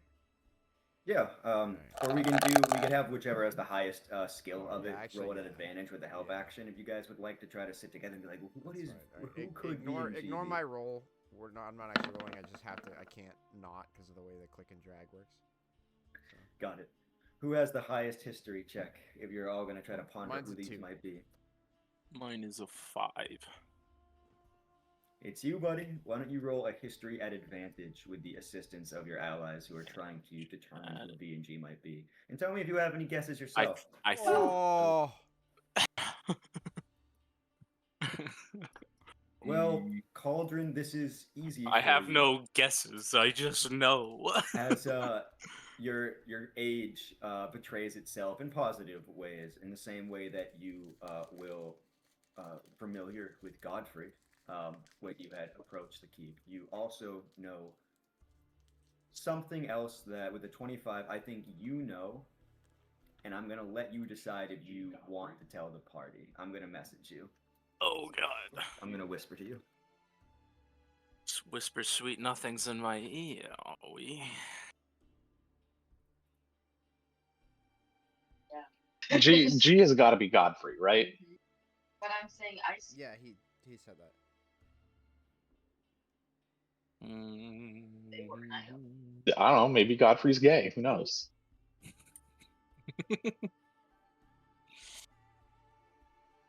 Maybe to fight in Elden Ring. 1 second.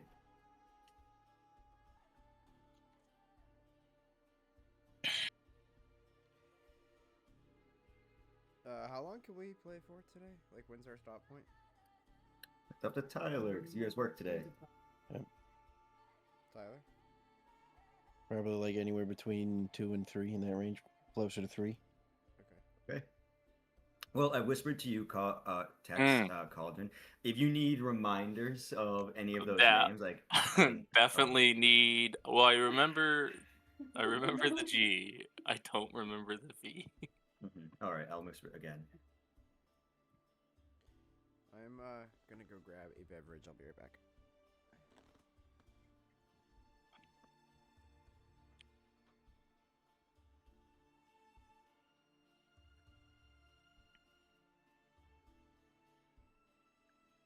I can also check the.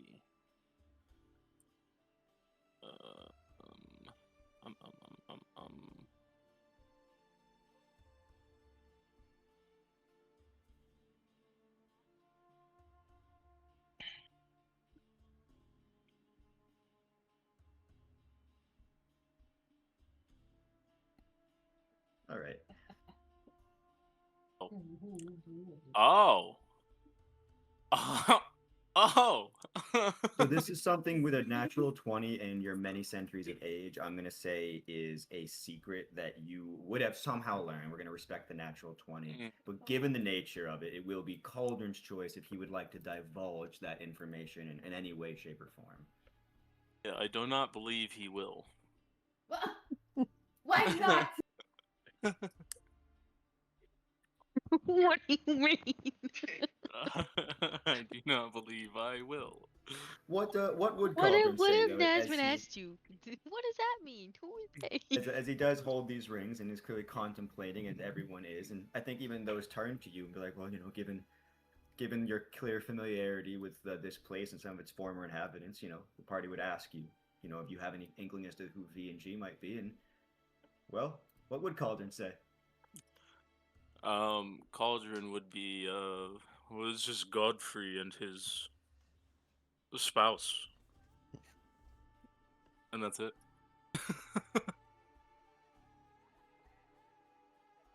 Fair enough. So you're just guessing, based on context clues. Oh yes, oh yes, oh yes, sure. Insight check.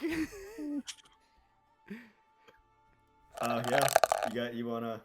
You guys wanna do an insight versus I mean, I'm not even gonna. You can clearly tell. I think that Cauldron is withholding a bit. I don't think that's something he's hiding too terribly. Well, no, I mean he has to roll deception whether I determine that or not.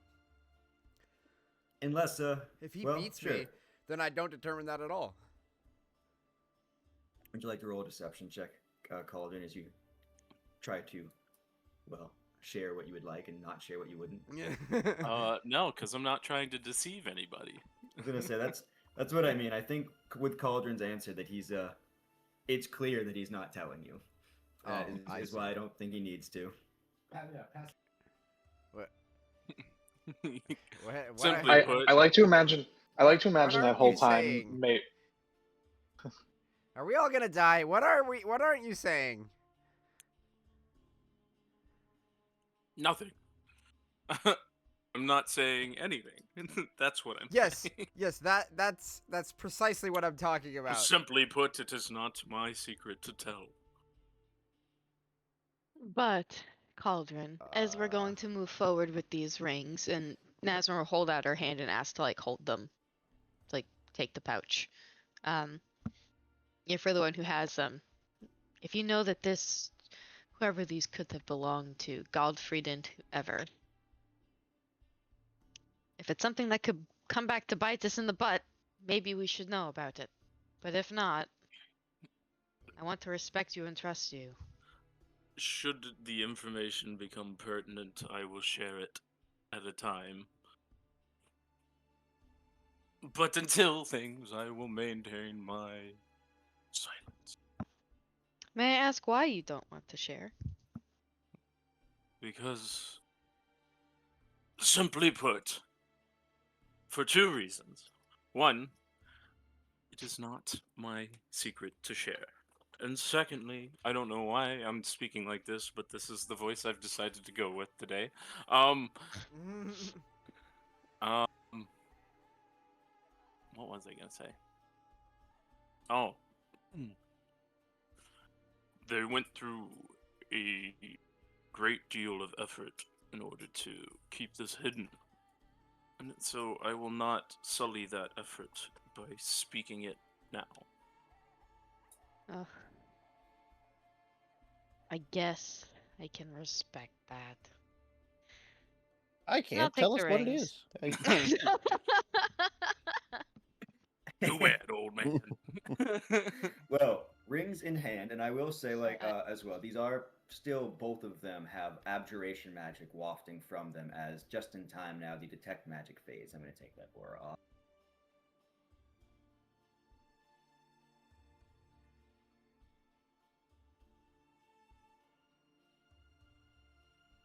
All right. It's fun being a super old dude. Yes, that's why I did it. The rings are in hand. I would say we're probably, at the 3 hour mark. That a half hour between slowly creeping through these rooms, finding this dragon spirit that's still clinging to the braided beard of Remby, fighting off the wraiths at the northern gate, and finding these rooms and discussing about them. So we are about at the 3 hours. We have 6 more hours until sunrise, until the dinner with Strahd of your companions is over. So I imagine, unless you all tell me otherwise, that you would all head to the chapel, found rings in hand? I'd like to try and grab a cup of wine before I go. It's... That's gonna be Okay. really skunky wine, Oh pal. man, yo, that's gotta be so nasty. You don't know how long that's been sitting there. The longer the better. Do you not know about wine? Yeah, I but don't that's think only that if it doesn't applies after a oxidize. certain age. Yeah, I don't. That doesn't really apply after gonna it find out. oxidizes and gets covered in dirt it's- and dust. You forget I worked at a tavern before it burnt down. I didn't know that. I said it. You clearly weren't listening. Well, Remby, unless anyone's gonna physically stop you, you could tap one of these barrels. You know, it wouldn't probably. I'll just be have it in the hard. cup. I'll hold it along as I hobble with 10 cane in the other hand. 10 d8 poison damage. Oh no, I haven't taken a sip yet. He's saving it for the proper Saving it moment. for the right moment. Yeah. I'm trying to, in my understandings of wine storage, wouldn't there be some chance that if a barrel wasn't interacted with or tampered with or anything got through this wine could still be good? Yeah, we're just gonna swirl it around, I take a mean, little it depends sniff. on how long sniff. it's been sitting there. At Well, least a few hundred years. Yeah, Ooh, this there's is the good no stuff. way that This is- wood hasn't like rotted into it and gotten nasty. No, I would have to agree. The more thought put into this, and so you have in your hand a dusty, moldy glass that you would have had to find unless you had a clean one on you, filled with a very very dark red wine with a pungent odor you can smell within a 5-foot radius of Remby, as it is clearly not as tasty, I'm sure, as it once was, but the wine glass is in hand, Remby. Terrific.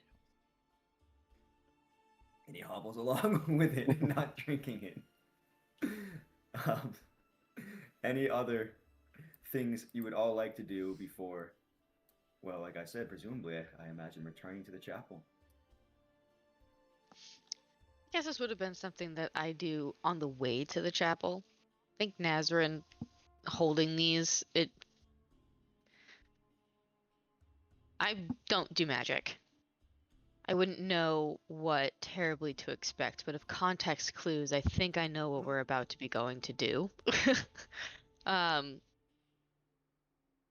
as we're walking back to the chapel, unless we have to be walking back the other way and there's things that have to happen. No. Okay.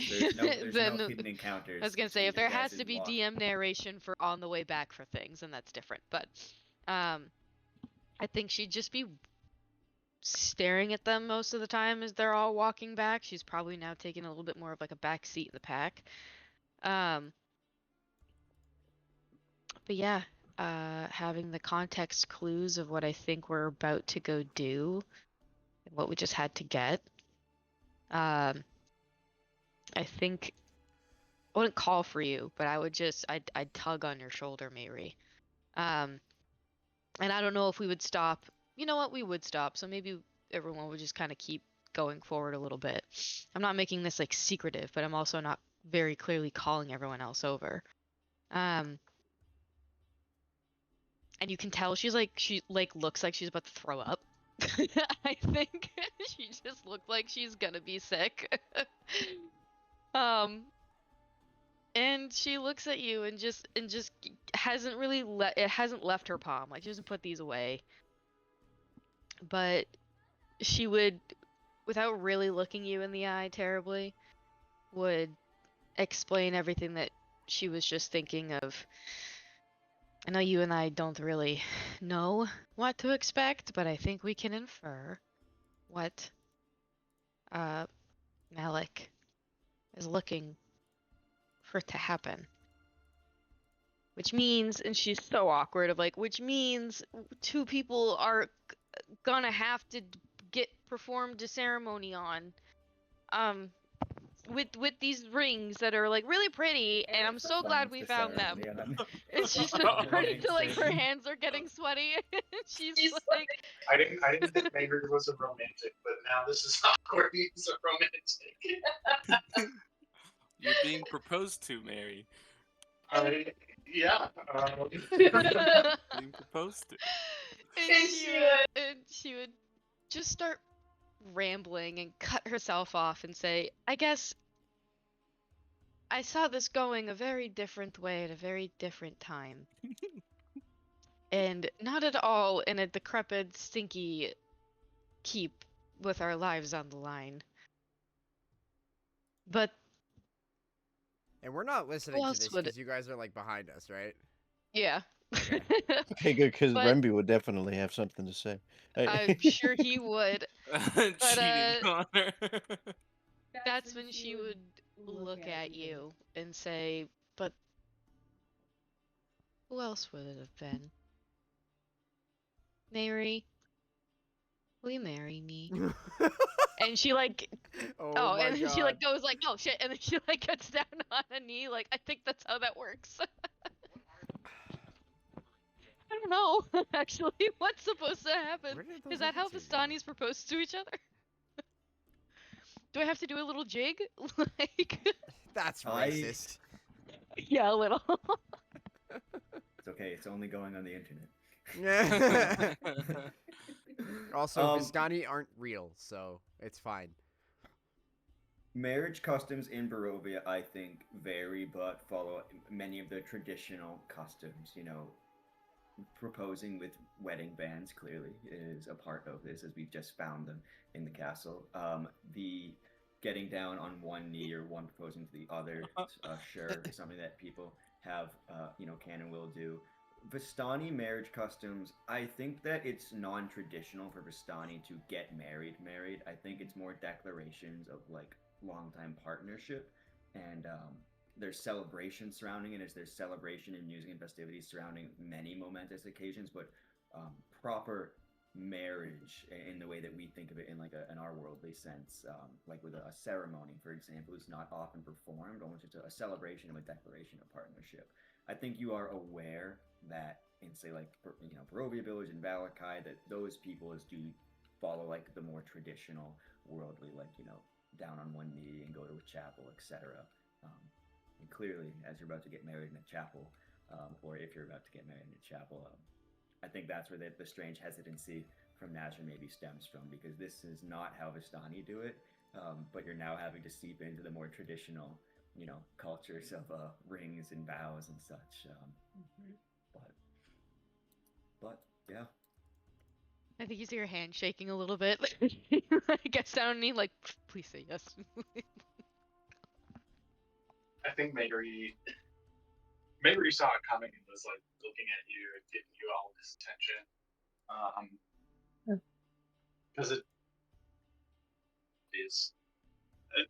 But you can see when you say who else could it have ever been, he does kind of melt a little bit, because he's been like shoulders tense, guard up all night, all week. He was already like in a not a bad mood, but he had gone to Kresk to do that little quest for the potion makers. When we came back and heard that you were like banished, the Skull of Argonvost was your town. He deeply cares about you, and he deeply cares about the draconic history of Barovia, a time where Barovia was better. And he'll look at you and say, like his shoulders relax, and he'll say, Barovia sucks so much. It could have gone so many different. But it should have always been you. Yes, I'll marry you, Master. She. Yay! She doesn't Does it have have a a spring Wait, in her just hear step. like that In a... in the background. I I think you do hear a girlish, like, but as she's definitely literally trying not to make it a scene. But also within her still emotional turmoil, I think there's a little bit of old her that slips back in. And if anyone does hear, they may have heard her giggle down the hallway, but that would have been it. But she does jump up and she gives you a big hug, and she's like, okay, let's go get married. Skipping down the hallway. Yeah. And so the newly engaged couple, will,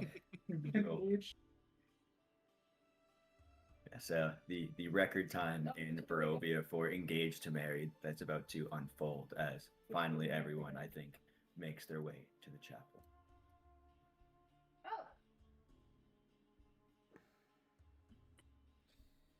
Mm-hmm.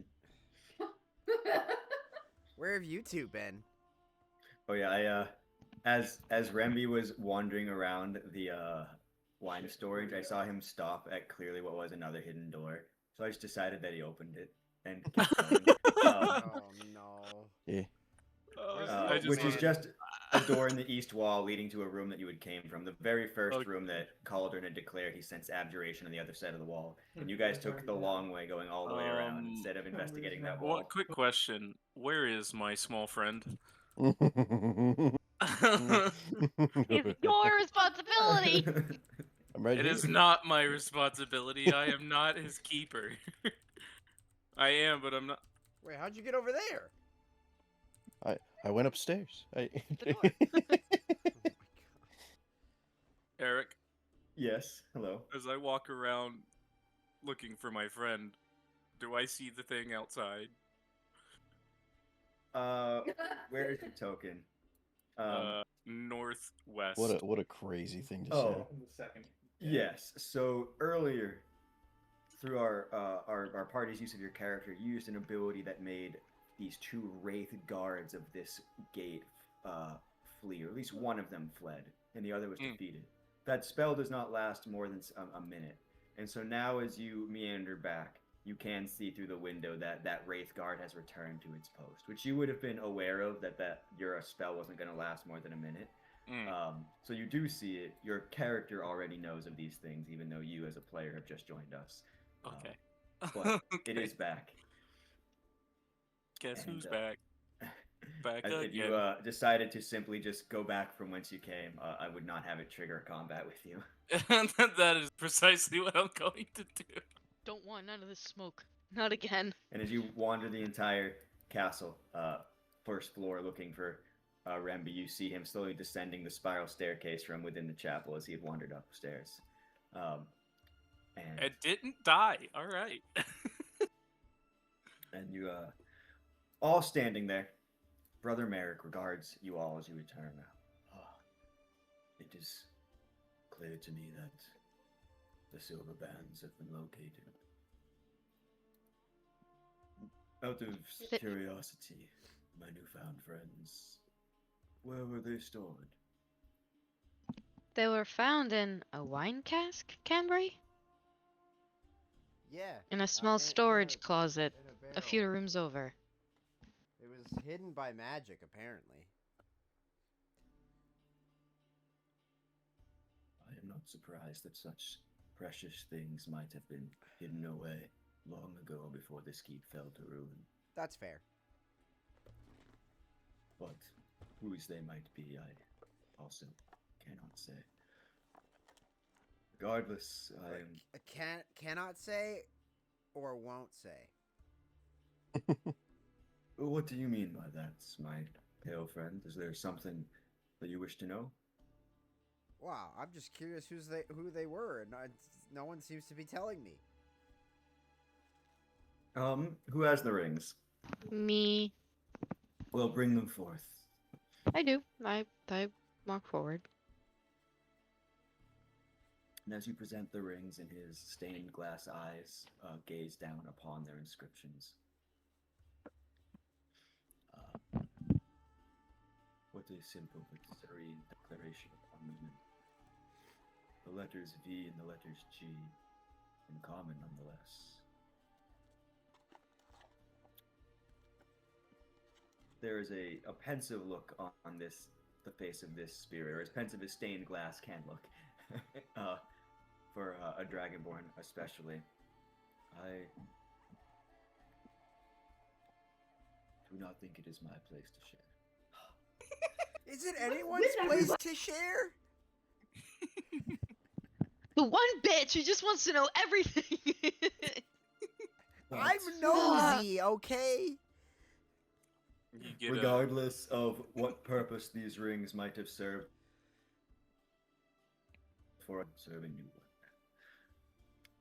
With all of your permission, I would endeavor to perform a ceremony here in the chapel for any of you who would like to be the members of it one final time in the presence of, well, and he looks to the skull of Argonvost, I suppose, in the presence of he who also would have been present for such a day. A ceremony, my newfound friends, can be many things. One moment as I pull it up. They just agreed to get married and they don't have to. Well, A we don't even know that because they were hiding. Maybe one of many things that I could bestow upon you all. In order, if anyone feels that they have lost their way, that their morals have been clouded, I might aid them in atonement for sins to help guide them towards a proper path. I may take any waters that you have found in the nearby area and bless them for use of holy needs. If any one of you feels that your travels through, well, time have brought you to a stage of transition, we may perform a coming-of-age ceremony. I may, if any of you would like, properly dedicate you to the service of the Order of the Silver Dragon, or what little remains of its ideology. I would offer to perform a funeral rites, but I hope that does not become necessary this night.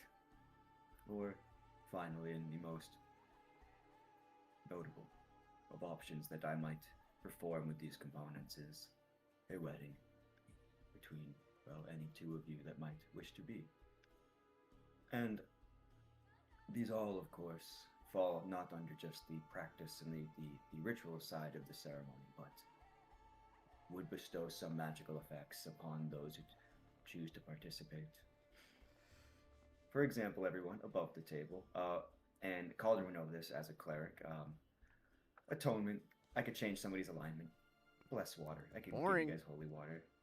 Coming of age, one humanoid who is a young adult for the next 24 hours, whenever they make an ability check, you can add a d4 and add the number rolled to it.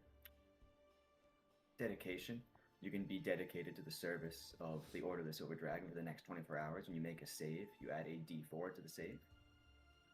Or a wedding, two adult humanoids bonded together in marriage, and for the next 7 days, each target gains a +2 bonus to AC while they are within 30 feet of each other. Oh, that's pretty gangster. It is really good. This would take a bit of time to perform, as to properly have a ceremony of any of these notable moments would take at least 1 hour of our time. But again, if you permit me in doing so, I would only fairly reveal unto you the location of the broken mausoleum entryway piece that you seek. I will give you all a moment to consider the options, and I again deeply express my gratitude for being privileged to not only aid you all in hopefully the restoration of my master's proper resting, but in letting what good light can be shown in this chapel one last time, for I fear that the inevitable darkness takes it, for better or for worse. And so, everyone, this ceremony will take an hour. You don't have to use your short rest over this hour, if you don't want to, use that up, or you can do an actual short rest during this hour as well. But this is how long it will be. It's up to you all what you would like to do. Yes, marriage is on the table. So you're saying we get a limited number of short rests during this whole arc, and this would count as using it up? No, you have 2 short rests you can just use, forget the D&D rules. I'm saying this hour that this spell is going to take, if you want to make it a short rest, you can use hit dice and all that jazz that you would get. Probably not a bad idea. You also don't have to. If you want to just wait an hour and not actually make it like a proper usage of your short rest, you don't have to use one of your 2 short rests right now. But the hour is going to pass regardless, because that is what this spell takes. I'm down for short rests if you guys are, but That works for me. Might as well, right? Because we're going to be, 3 hours into this, give or take? It's 3 hours as it stands now, so this will bring us to 4 hours out of the 9. Remby, Yeah. you want a short rest? I could take a break, yeah. All right. You two, Mary, They're gonna be Nazareth. getting married. They're too busy. They're gonna be too busy consecrating the marriage. Oogling each other. Sorry, we're having Pringles too. We don't want to chew into the mic here, but well, I will turn it all to you. Yes, marriage is an option, and it sounds like that is the direction we're taking. But just in case you didn't all know, the ceremony can do other things as well. Yeah. So just want you all to have those full options to discuss. You can look I up also ceremony like how 5e. there's like no RP at all of him bringing that up, and then no one has decided anything. We're just sitting in that moment. They haven't stepped forward and said what they're doing. Well, we've just been explaining some extra stuff. Uh-huh. But now that the actual knowledge of what each ceremony thing does, Nazarene would go back up to Mary. And just essentially confirm. Just like, this is it. Cambry is One Run away at the altar. Cambry I is wouldn't blame you. she's feverishly looking back and forth, pointing at both of you, like shocked, like what? This can't work at all. You're married Since to when? my son. Since when? You didn't tell And- me. Why didn't you tell me? Since when? Well, Cambry, Cambry, it it was kind of an in-moment decision 10 minutes ago. But I didn't even know you were thinking about this. Honestly, if I wasn't here and life wasn't what it was, things would have happened very differently. And maybe you could have known about it. But this is a very... Oh, I thought you were gonna say Impromptu I thought you were gonna decision. say you and me. Oh. Oh, no. But all you're right, also all then right, all looking over to... Oh, no. Don't say it like that. Jeez, I thought we were friends. Oh, no. Yeah, we're friends. Ow! And another knife to the gut. But Nazarene would also go over to Remby and say, Fine, you have my blessing. Okay, or old whatever, man. I guess. my dad can't be here, but you're the next best thing. You're Would already you walk me my down the son. aisle? Oh This my doesn't god. work.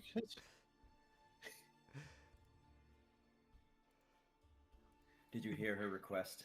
Yeah, yeah. You're married to my son. I can't do that to him. That's terrible. That's Who is your son? I don't know. This is overwhelming. I'll be Nazarene honest. says, I'm "I don't know." overwhelmed. Come on, you would disappoint your own sugar pea? no. Well, when you put it that way, sure. I'll take a sip of the wine and. Oh, this is terrible. I And told you Cambry. it would be terrible. She Yeah, but I would don't she would believe take you. your hand, Cambry, and she would look at you and say, "I'm sorry this is a bit disappointing for you, but I would greatly appreciate that during this ceremony No, you were don't the get me wrong. closest thing to my maid of honor." Don't get me wrong. And this is exciting, and you have my blessing. However, I wish you had told me. But yes, Tell you next time. we're gonna throw an absolute rager once we're done putting this fuck-ass dragon skull back where it belongs. And Nazarene that crosses her fingers and hopes that Sorry, that happens. sorry, no, says we're no, gonna get no blackout. offense, no offense, Malik. She She would would- cross her fingers in hopes that, like, yes, we hopefully we can get out of here. And she goes, "We get out of here, we're gonna throw the biggest rager this fucking valley What has ever the seen." fuck is that? What is what? That's what. What is the thing on Tyler's My fucking? little dragon buddy. Oh, Oh yeah. Eric, you didn't Where'd you explain get that that? to him. I think I did, but during the exploration of the castle looking for these rings, a small spectral frigid dragon manifested, basically playing hide and seek. It was coaxed out by Nazarene, who is accompanying the party currently. He's really sweet. Oh, That's what it looks I like. won't lie to you. This Yeah, is that's- not how that's I new to expected me. This is not how I expected this night to go. It's been clinging to one of Remvy's beards. There's actually, this is a bit of a DM above the table question. Does Merrick notice the little dragon spirit hanging around Ramby? Is that something that he would have something to say, or does he not care as there's many specters in this place? Or You certainly would notice, and I can draw attention to that as Remby steps forward from the stairs that he had gone up to, and Brother Merrick resummoned from his stained glass. Oh, my dear friend, I had not noticed as my gaze was fixed upon the rings presented to me, but it is so pleasant to see that Zoria is still within the castle. It has been an age since I have seen them. Zoria? Zoria? Yep. The friend of yours? is or- that a name of a dragon that would hint at my own personal history and knowledge of them? And also as he, states Zoria's name, she releases Remvy's beard, goes and flits about the stained glass, observing Merrick. And no, Zoria is not a name that I think anyone here, even Cauldron, would have reminiscent, or some would remember. Zoria here was once upon a time, a long time companion of Argonvost. I am sorry, small friend, for all that has come to pass, and sorrier still that this is the first and likely the last that we will meet. The chapel has been no place for one such as yourself for so long. And Merrick gestures to the skull of Argonvost Holt, sitting magically aligned beside. One way or another, though, your master has returned, and these heroes seek to return him, bringing the peace that he has deserved after falling to the great devil. And Zoria would approach the skull.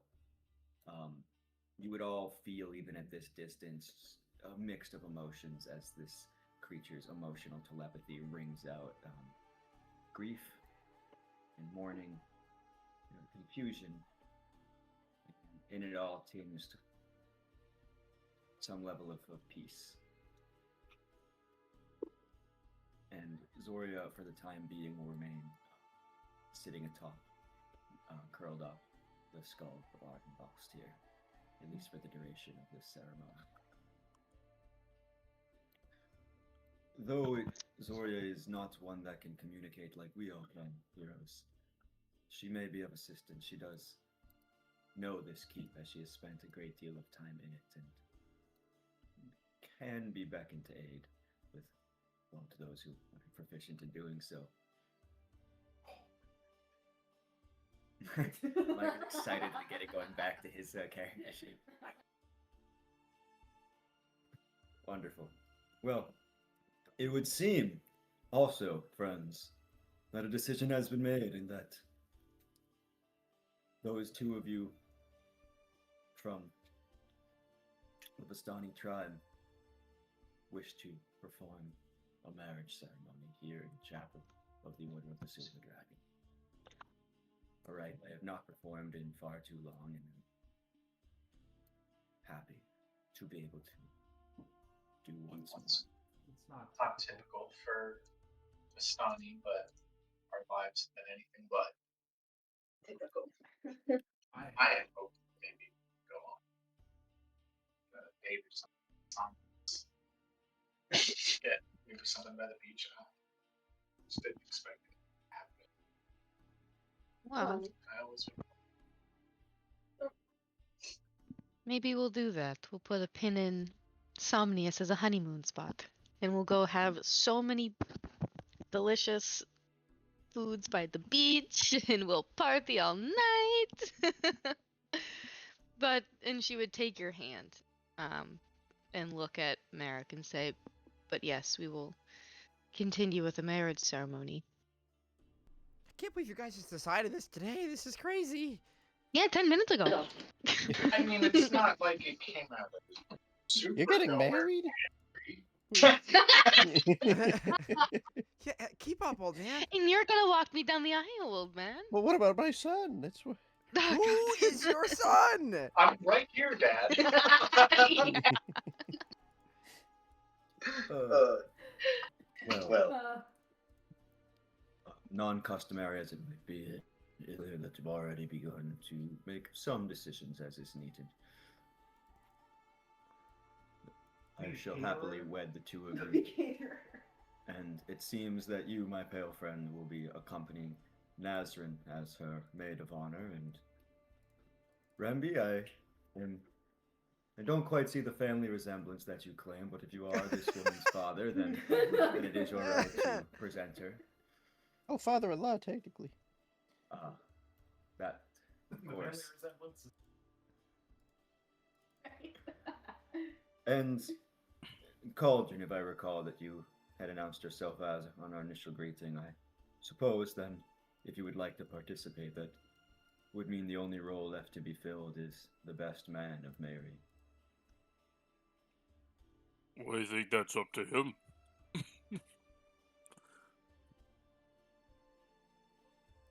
You're the best one here. You got us this far. Then I will humbly accept such an honor. When you are all ready, we may begin. And with that, Margo is our ring bearer. Oh my gosh, yay! I'm gonna get in position over here. In I'm gonna move position. the skull. Just push it a little. Just gonna move the skull a little bit out of the way. We got get the everybody up in skull here. is like holding up a cake. one I second. just palm it, pick it up, and move it. Turns out I multi-classed into a fucking bodybuilder too. Just like scrape it along the floor instead. Just. It's only 50 pounds.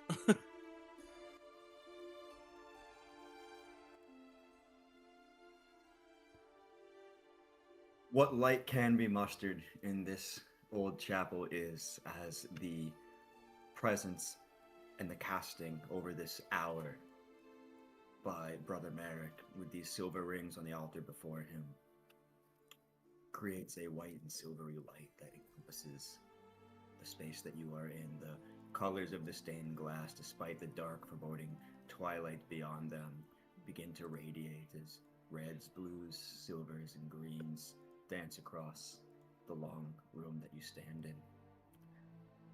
Mary stands, well, in whatever way you'd like to describe, as you stand at this derelict altar, cauldrons besides him. As, well, I believe that means Cambry would also be standing at the other side of the altar. If We're gonna speed right. run this shit. We're not gonna walk everybody down of the few weddings I've seen. And, I guess the only other decisions we have here are, A, do you have a veil? No, I think. Or would you create one? You know what? Hold up. What do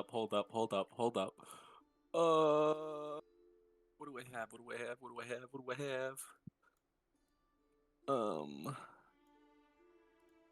I think Nazin would take her twists out of her coronet and be like, I gotta do something.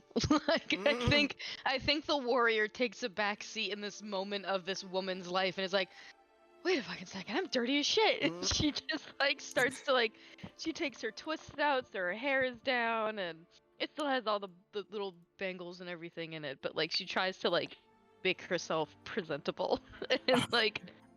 I can prestidigitate if you Yeah, need to that's clean right. Are up we a little armed? bit. I think because we're still in here, I think she's still armed. As Tyler was just saying, as Remby, as you begin to try to sort yourself as best you can, I think Remby approaches you, as he just said, and casted prestidigitation. Clean you up. Can't have his sugar Thank you, looking Remby. dirty. Even if she is being unfaithful to his son. For real. Unforgivable. And Mary, what appearance is he striking right now, if any, standing at the altar? Just like Bree does his ponytail, and like brushes some dirt against off of his jacket. Nazareth is still armed, so he's still armed, and he's got Marco flying up next to him with the ring. Ring bearer. Cauldron's just picking bits and pieces of gravel and shit out of his clothes from behind. Yeah, thank you. No. Oh, yeah. There's very little that he can do to like. No, I was waiting to join. The kind of person he is anyway, but he just makes sure that he's got, who's here? at least a % of face, no blood or dirt on it, hopefully. Jack, are you just joining for the wedding? You're gonna make So as Remby leads Nazrin down the aisle, and we can go ahead and proceed, and the veil, if there is one, is pulled back. I missed if there was one decided or found and presented. Brother Merrick clears his throat as the light twinkles all around, and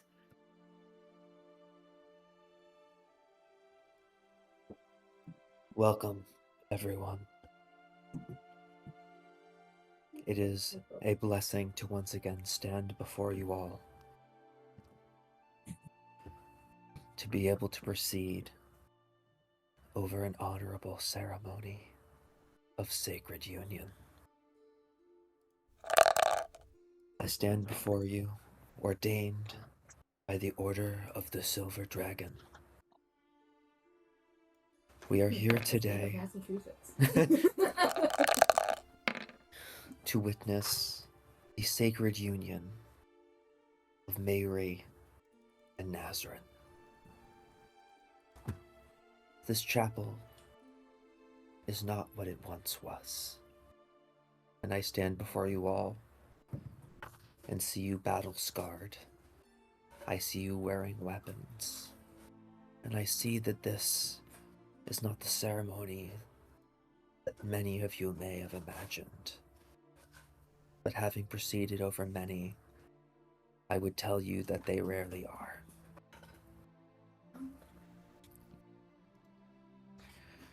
I have proceeded over small weddings, standing by a brook. I have proceeded over large ones, even in this chapel, where it was once beautiful, and it felt sacred by appearance alone. But I would have you know that the empty varnish is not what makes this a sacred ceremony or a sacred union. It is each of us here together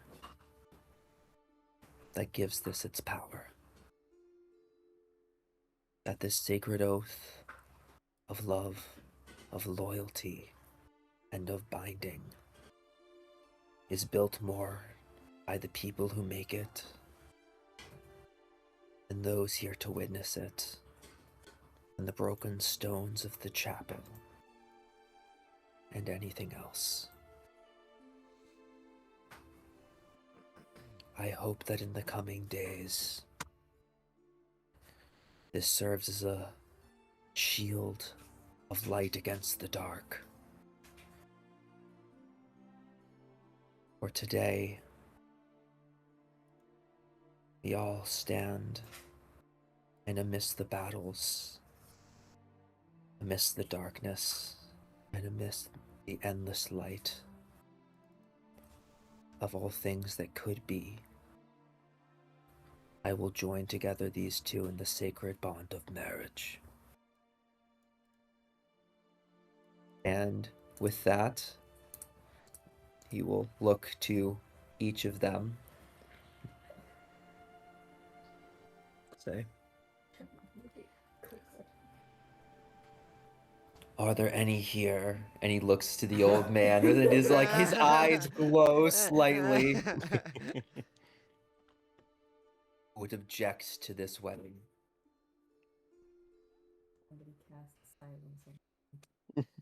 Hearing none, I invite both of you to state your sacred vows to one another.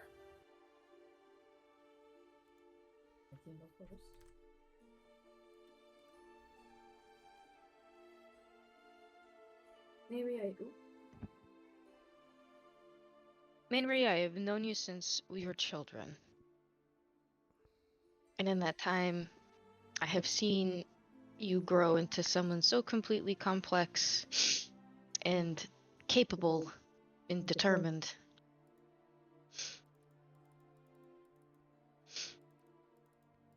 And as someone who has always been your friend first, as we continue on our journey tonight and hopefully beyond this night, for whatever the rest of forever may look like here in Barovia and hopefully beyond for us, I vow to always have your back. My staff is yours. My strength is yours. The gift that we have been given to traverse and leave allows us a life beyond this one that I think we can achieve if we go about today carefully. And I vow that if we are to succeed, that that's a day that we will see together.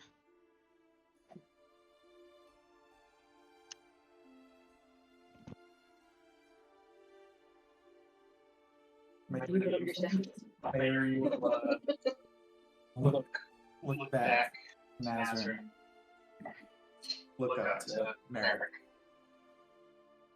and at the odd smattering people around him, his best friend, two people who are totally crazy in his eyes, that Pascal, a race of people that he has not really interacted with, and one who has several times saved his life in the 2 days that we met each other. And looking back to Nazareth, it's definitely how I expected it to go. You have been very mindful of that. I always, what I didn't expect was to grow to look forward to you so much. I did everything I could to get the next trip to Samius with you, and I'm so glad that I never questioned that I was on. This feels like a dark, decrepit, terrible place, and I know that this is the most important thing I've ever done. So whether it's my bow, blade, or our glove, we'll always have your back. We being me, Argo, as he looks up to his buddy with the rings.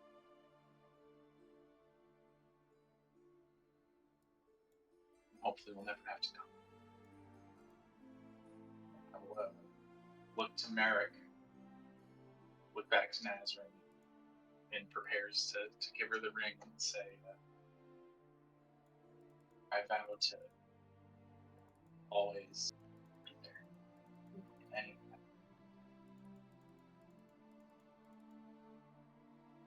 And at this point, Argo would dash forward with the rings. And he would look to Mayri first and say, "This represents the closing of the vows. This is your oath to each other. Take the ring, place it upon her finger, and say, 'With this ring, I thee wed.'" Give you the ring. Are they both in ring to V and G, or is one V and one G? Yeah, who should have who's? Okay. Okay. Place the Ring. ring. Say, I am. I forgot what that's. I be wed. It is with this ring I thee wed. This ring, I be wed. That's it. With this ring, I be wed. And then looks to Nazrin and says, "Nazrin, I'll do the same. Put it on the finger and say, with this ring, I would do the same and say, with this ring, I thee wed. And he stands before both of you. Know that in the darkened vale of Barovia, there is not more brilliant against the shadows than love. May it be the shield against the night, the light that rings out until the next dawn. May it be a reminder that love is the ultimate defiance against that which would bring us down. And by the power granted to me by the Order of the Silver Dragon,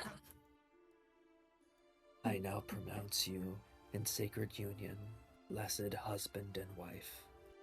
You may now kiss the bride. Mary did. Yeah! Alright, now I have this certificate that I need both of you to sign. And as the ceremony concludes with the sacred kiss, a fairy tale in a dark place. My AC is 20.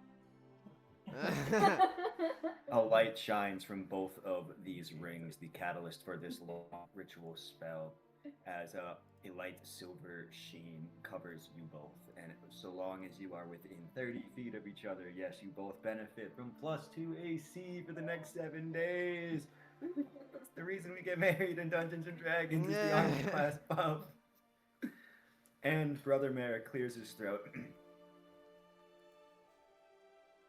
Thank you again. Cambry's just weeping. It's my best I'm friend. so happy for you guys. That's my girl. The final blessing that I might offer you as promised is the piece of the seal that I have kept hidden, so that the mausoleum may not be entered by those unworthy. And he gazes up to the large brass chandelier above you all. Within the scones of the chandelier rests the piece. Scones? Is that what it is? What are the braised? Sconces? Sorry, yeah, the scones. It's an ice cream. There's scones on the wall. Nice little warm biscuit.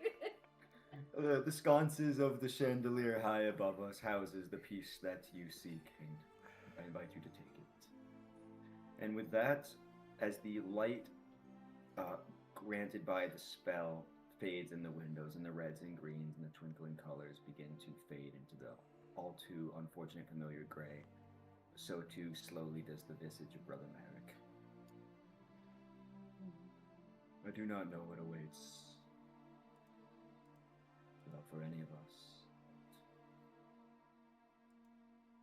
Whatever next fate that I must face, I am confident that I will be able to see Argonvost again someday soon. And with that, this stained glass dragonborn, this spirit within the walls of the chapel, bows his head deeply. And as the final twinkling lights fade, so too does he.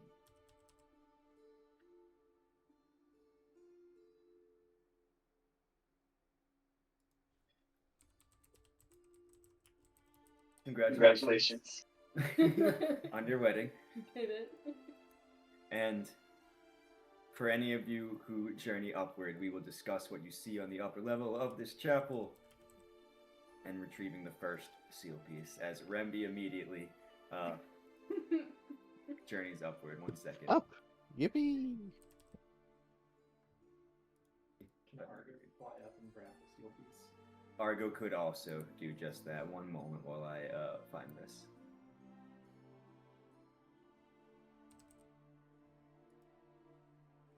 You better. All right. I think there's an old giddiness of Nazrin that even she hasn't felt in, I guess, a week and a half. But it's been a really long week and a half. I don't think Mayri knows that. No. All right. This wooden balcony that you ascend to, Remby, overhangs the chapel. An exquisitely carved wooden throne rests at the west end of this balcony between two doors, and I will bring you to that map in a moment. And a narrow archway leads to spiral staircases going up and down, one of them from whence you just came, leading into the chapel. And hanging from the high ceiling is an iron chandelier with candle holders shaped like tiny silver dragons. And upon observation, it is clear to see that there's a bit of stone sitting within one of these dragons' silvered sconces that they are. And with the commands of Mayri to his dragon companion Argo, it is easily retrieved and brought back down, and you are holding this clearly ancient and several pounds of weight, intricate stone carving that has been shattered into pieces, but clearly this is some chunk of a circular seal, and though it's difficult to make out what the full image is, it's clear that there is the wing of a dragon still visible, despite the shattering nature of this, as you grasp the first of the seal pieces.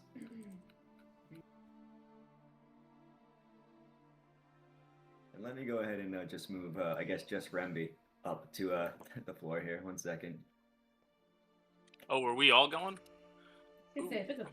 Y'all can if you want. If everybody just wants to journey up, yeah, let's do it. Let's go to the second floor, everybody. Are we taking the skull with us? I think we're leaving it there for now. Oh, okay. You're gonna have to place me down because I can't fucking see anything. Yeah, I know. I'm gonna place y'all down. Don't worry. One moment. I just can't believe he went up earlier and didn't get attacked. Have to find all your characters. Hold on.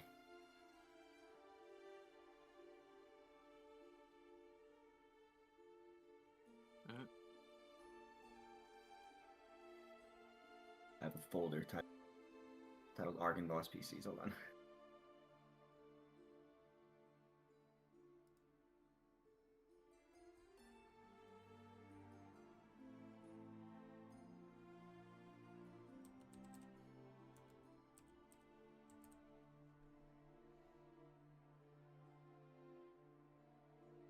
Okay.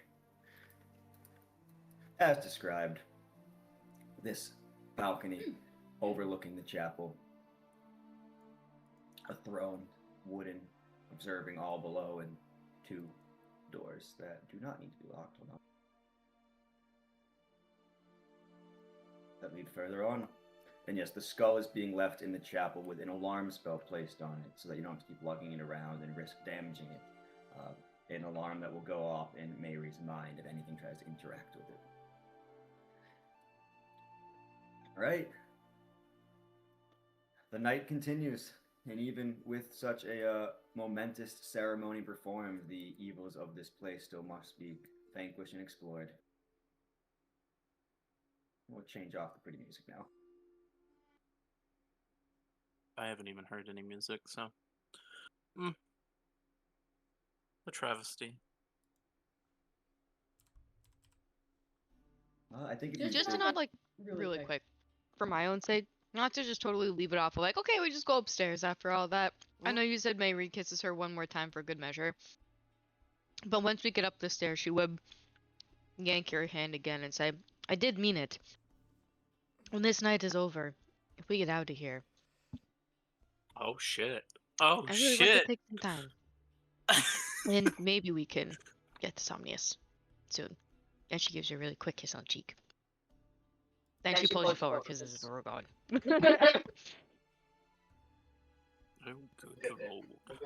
Pauldron's just back there like, I shouldn't be watching this. This is...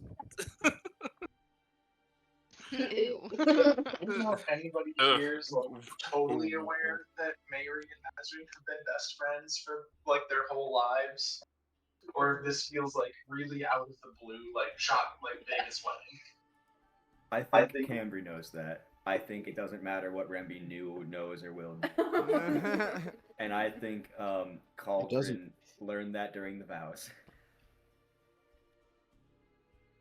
So, you are presented with sealed doors and places you haven't been as you approach the second floor, or on the second floor of this keep. Who are you gonna open the door, guys? The object's hard to grab, right? Argo has it. Alright, Mary's just like, I'm built different now. I'm a married man. I have to take responsibility. I'm just gonna open all the doors and.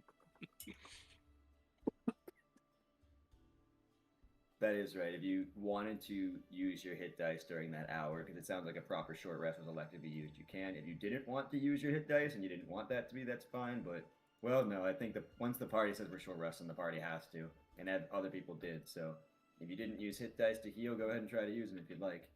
But I have taken the 30 minutes to get my key points back. Or is that too much to ask? No, you can get your key points in a short rest, right? That's what I can, as long as it was, there's like dedicated time to do that. Totally fine. Great. You guys all get the benefit of a short rest.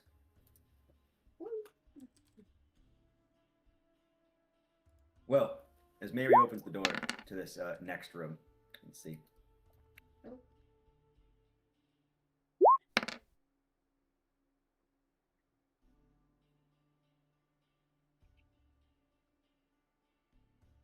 This room doesn't have like a descriptive label, but it is essentially as you see, where there is wooden flooring, the familiar older walls, and many more doors around you. To the immediate south, there is the second door from the balcony whence you came.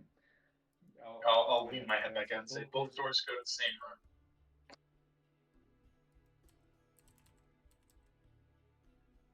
You see two alcoves to the north and south of you, with velvet curtains hanging in front of them, concealing what might be behind.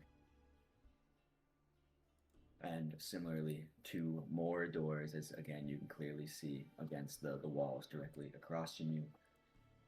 And just with line of vision, you can see that the balcony extends out and around and is open to the grand foyer below that you had come from, and the stairs that ascend to it, if you can see, are from that foyer as well.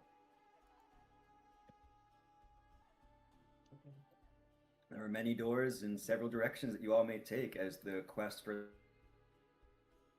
the next seal piece goes on. There's so many directions with no heading. I guess I can really only see one actual door, which is like right here. But you said that there is a staircase that goes up. Is that above me, like over here? Let me just move your character so you know what I'm talking about. I want to open the door so bad. But I don't want to explode again. Just to move your character. So yeah, the balcony wraps around, and down low is the foyer from which you came, and the stairs I was referring to are the ones that you're standing right in front of now, Nazrin, that are just the stairs that were in the grand foyer that ascended up to a balcony. Sure. This is just huh?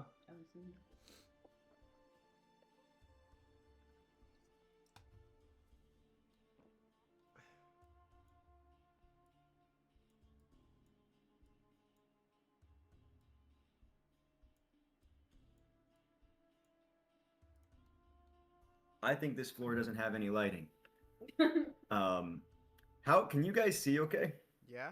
I can see. I got dark vision. I say everyone else has dark vision, and you don't. You don't either. So you can't see anything either. I shouldn't have dark vision. If I do have it.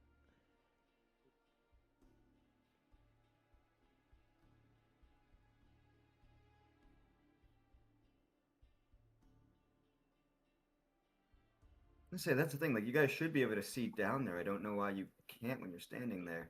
Sorry, I was talking to the younger brother. What's up? Where are we doing? What's going on? I can see. I say I'm just trying to address the lighting because if you come here really quick, Shauna. We can.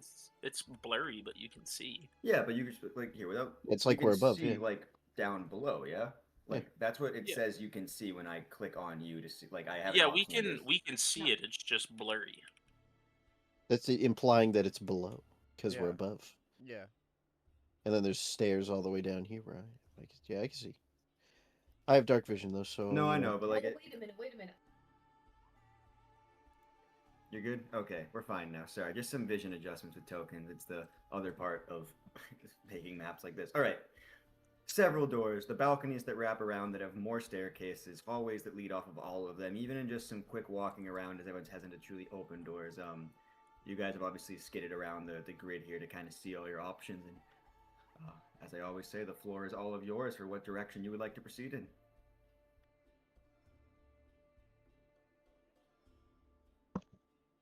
Well, folks, we've got a big long hallway and a door that goes somewhere. We've got a staircase door that that goes leads down. And no leads. I think we were just down. I think whatever we do next, maybe either we start on this next higher floor or we continue to go up. We have to go up before we In go this down, door. don't we? All right, doors are being opened simultaneously by other players. So let's start there. As Nazan is determining are we going up or down, let's start with Remby because you were saying how excited you were to open things. Hold on. This is a crappy room. Rainwater seeps through cracks in the ceiling and flows into a pool on the wooden floor. It fills about half the room. Stone shelves line the walls. Shelves that are bare and save for one small iron box. In your room, Mary, let's see. The room contains an iron tub and has wood paneling on the walls that rises to a height of 3 feet. Above the paneling, the walls are painted with a continuous faded mural of a mountainscape. In that mural, you recognize the crest of the Balanock Mountains. And if you look closely, you can also see that there is the painting far in the distance of a great soaring bird high above the mountains. Otherwise insignificant, this old bathroom in its painting. And like I said, Remby, a flooded room that has a small iron box on a shelf. Is it does it weigh more than 10 pounds? Well, By the it way, doesn't I'll look cast like it. Mage Hand to try pick it up with Mage Hand as I take a step back to not explode.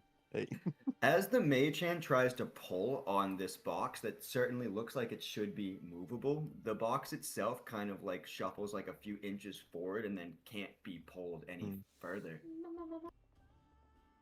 Can I try and open it with the Mage Hand? Sure. Do you have that level of control over mage hand? I think you do, right? It can open things or Yeah, anything that's under like a couple pounds. Yeah. It opens easily. And you see sticking it out from the box a strange metal rod. I know what that is. Grab it, grab it, grab it, grab it. All right, I'll go over there. I'll click the button. I'll unlock it and pick it up. Somewhere in the recesses of Remby's mind, he has seen an immovable rod before and goes over to collect it. No one will know I have this. That he has it. That is my favorite item in D&D is the immovable rod. For me, standing right The behind you. versatility. The shenanigans. The way we have Listen, another Cauldron- one now. Cauldron does see Remby clearly go in and take this item. Don't tell anyone. You just see a slight smirk form on his face and be like, he's just gonna turn around like he didn't see shit. Just gonna close that door. All right. Where's everybody else? What were we doing? This way. Okay. He opened up this. Was there anything in there? The crappy little bathtub is what it looks like. Yeah. 1 second, I just have to make sure one more thing here. Hold on a second. Glad these armor stands didn't come to life and attack us. Seems like My something apologies. they would These do. are Teacher. These are not supposed to be secret. Those doors represent the velvet curtains hanging over the alcoves that I had described when you first entered. But the doors that represented those curtains in the north and south were marked as secret. But your choice if you choose to investigate those curtains. But it seems that the party has gone down the hallway and can see into the foyer below, the chandeliers hanging. And 1 second while I read more. 2 stone balconies flank the main foyer, as I have said. Balusters carved to resemble knights in shining armor support these elegantly carved stone railings, and weapons and shields festoon the walls along each of these balcony walkways. while alabaster busts of handsome men flanking the hallways that lead north and south. And at the ends of these balconies are staircases going upward. And as I said, these walkways, the walls are festooned with armor and weapons. In decorative fashion, clearly. I have a door open on one of these balconies. Okay, more doors opening. As you open this room, you see that the south end of this room has collapsed, exposing the chamber to the elements. Broken furnishings lie under fallen debris from the level above, as you are clearly looking out at the second floor opening that you tried to climb up in earlier sessions, above the spiderway that you now see. Can I see the road from here? Can I see the road from here? No, not from this angle. You would have come from the west. If you would like, Nazrin, as you journey into this or look into this, a decrepit room, would you like to roll on the minor magic miscellany table to see if there's anything amongst the wreckage? Roll 100? D40. A D40.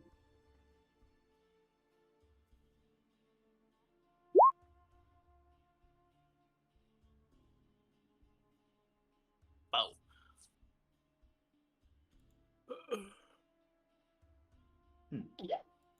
As you look about the debris to see if there's anything that need not be missed, you see a small copper feather. Copper feather? A feather made of copper.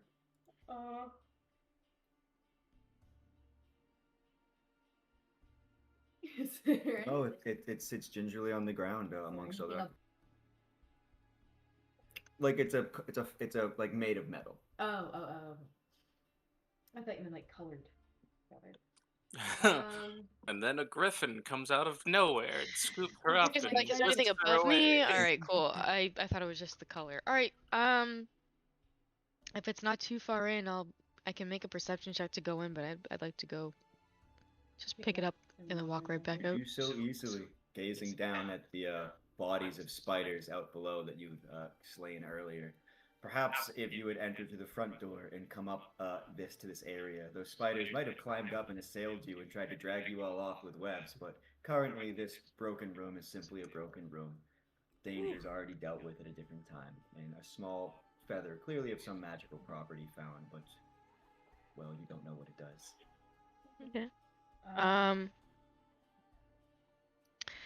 Well, we can see that this staircase goes down. And right? upwards. And up? Okay. Actually, only upwards. It does not go down. Only goes up. Well, folks, I'm inclined to continue going up. Yeah, why not? We're not going to clear the rest of the floor? Can. I'm truthfully knowing that, like, we don't have a lot of time. Yeah. But Yeah, no, we could. I mean, fucking if marry we've been making quick work of this floor. If we just want to like look in and like see if there's anything, I would do that. But Well, your choice. Because I saw you, by the way, Tex, approach that other door for the sake of some nicety. It also is just another derelict room that maybe once upon a time spiders would have been a problem in these floors if they weren't already slain before. But broken rooms outlooking the corpses in the destroyed areas that you've already seen. I assume Just there's 'cause- nothing of value in this one. No, sir. Damn. Once upon a time there might have been phase spiders, but Cauldron, roll me an investigation check as you go so quickly around these balconies. Normal. Mm-hmm. No, I'm just making sure I have it normalized. 10. All right. I see nothing. I know nothing. I So am. it's actually that it's not what you see, but what you don't. As you are, I think, clearly trying to skirt around these balconies to assess for the next steps. These balconies, as I said, festooned with weapons and armor. Well, it's clear that there is a spot that is just missing anything. as there's a clear order to, a weapon, a shield, a weapon, a shield, a weapon, a shield. In between two shields, there seems to be a weapon that might have been hanging, but there is Is nothing. it perhaps over here? Where I'm Perhaps currently over at? Where my character's currently at? Oh. It can be. What? Oh, I was just... Or, okay, I'm gonna look for buttons. Oh, like feeling the missing area, essentially, between the shields? Hmm. As you place your hand on the spot that there is seemingly nothing, looking for buttons or switches, given the nature of what you found so far, you go to place your hand on the wall and actually touch something that is not the wall, something that you can now determine is hanging invisible between these shields.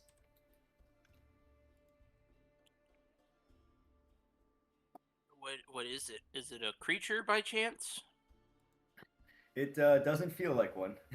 It feels like an object. I assume you go to grasp it. Sure. Let's continue on with this very bad idea of mine. As you fully grasp whatever is there, the invisibility on this item fades, and you see a crossbow carved intricately from blackened wood. Fuck and yeah. its limbs bear pearl inlays in strange patterns. Do I recognize these patterns? I don't think Cauldron would, just given what I know about what we know and understand about him. But in your investigation of the balcony and noticing the missing spot, a weapon has revealed itself to you, clearly of greater craft and quality than the other more just simply decorative weapons festooning the balcony walls. Is this a standard crossbow, a light crossbow, a hand crossbow? It's a standard crossbow, and clearly has, by its make, likely some other functions and properties of it, but, well... Fire something crossbow? Flame crossbow? I'll be back in this. Who knows? I guess you have to find a vampire to find out if it can slay a vampire. But the fun of you all finding things and items in this is without anyone who can cast Identify readily, you guys just don't know what you find. Identify is... Like, you have to take a feat to get access to it, or just be an arcane character. I think I'm just used to having party members in other campaigns where we always just have Identify on hand for these reasons, but the decrepit floors that you are on have been, seemingly explored. No spiders left to attack. A weapon has been found hidden as Cauldron looks for hidden compartments along things. An immovable rod secretly found, and, well, you have the stairs that lead upward, the stairs of the foyer that lead back to it, and another hallway to the north. Choice is yours, everybody. Did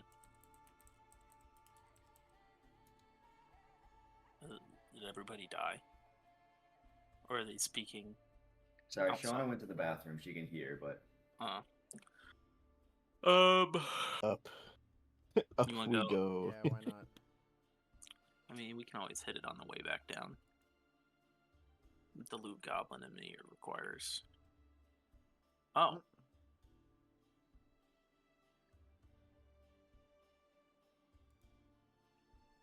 Through these hallways, do you tell us that you find like a hidden door or a hidden weapon in other hallways to explore? Do you come grab the rest of us? Because I feel like knowing that where the rest of the party is kind of stacked up is just he looks down, sees the phase fighters, realizes he was about trying to climb up here. It's like, wow, that could have been a lot easier, huh?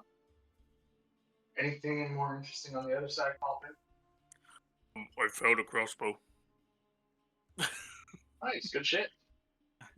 If you were to take a peek at it, Mary, you recognize that the pearls inlaid on the arms of this crossbow are clearly in the shapes of constellations. Hey, it's got constellations on it. That's pretty. Do I recognize the constellation? There are none in Barovia, from what I can tell, but maybe this weapon's not from Barovia. You don't recognize them. Whether or not that these would even have been ones visible in the night sky of Barovia, the night sky has been so invisible, hence your love of stars from realms beyond. But you do recognize the patterns as being, well, constellations as they are usually laid out. But it seems that the party has decided they'd like to go upwards, and so we may. 1 second while I move you guys all up another floor as we perhaps we'll observe the rest of the second floor at a later time, it sounds.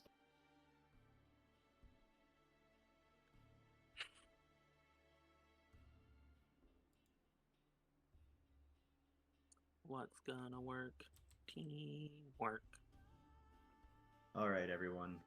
As you all one by one spiral up the cold, dark stairwells, you find yourself in yet another long hallway, higher and higher up, with more doors before you and turns More to be door? taken. Sorry. I forget. No. We did in fact simply walk here.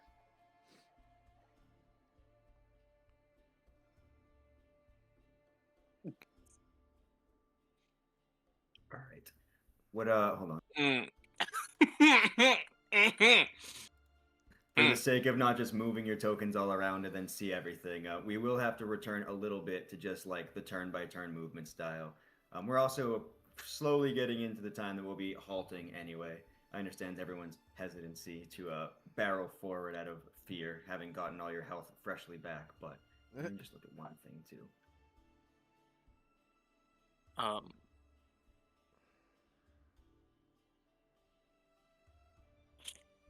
There's something up here. Oh.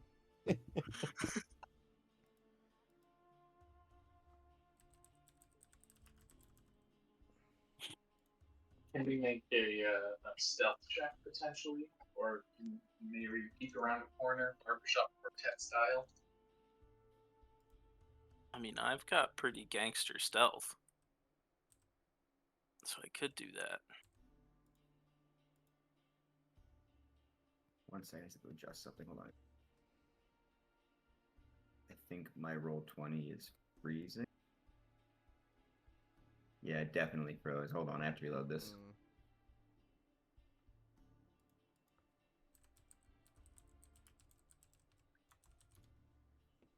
By the way, on the topic of magic items, those rings are also magic.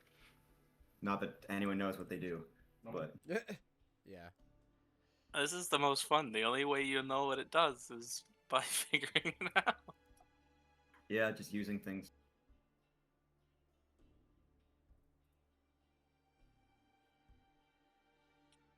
So I'm just trying to fucking fix this. Hold on. What does that crossbow do for damage, by the way?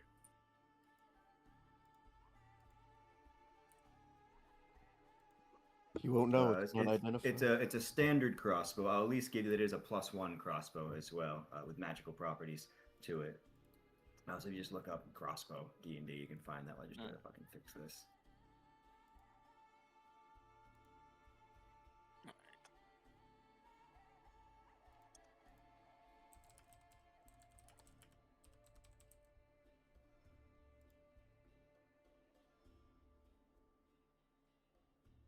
I'm back, by the way. Sorry. You good? Does that... All I've got are heavy crossbows, light crossbows, and hand crossbows. So is this classified as a light crossbow? This is gonna be... Hold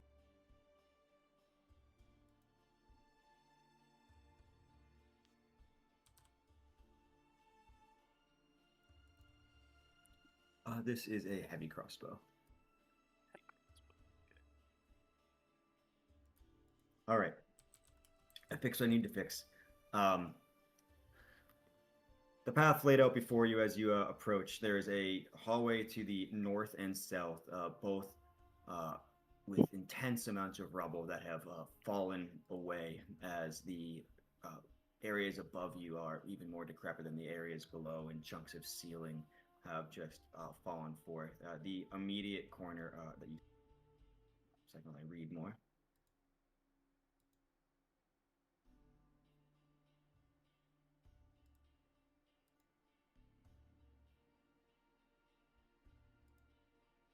As you gaze at the northern hallway before you, rubble just littering it, you see that the roof over this part of the mansion has collapsed, creating a 20-foot diameter gaping hole with broken rafters bisecting it above that area. Dark clouds of the night sky roll across overhead, and the floor is piled with rocks, broken tiles, shattered beams, and other debris. And you can even see that the floor that these broken bits of the keep are on is sagging beneath this weight, as you gaze clearly at some difficult terrain that it would be to cross over all of this rubble. And like as I said, to the south, another hallway leads to, well, additional rooms to be explored. And to the far east, more doors.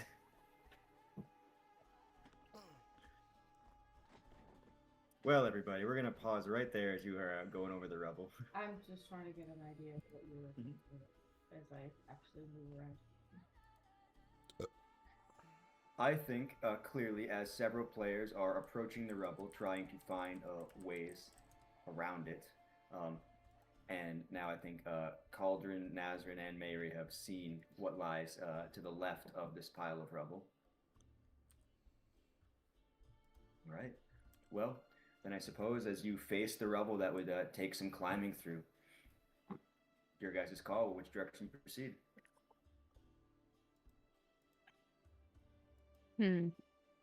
It's intriguing. I feel like the harder work we do, the better the reward, but I also really like the ease of doors at the end of this hallway.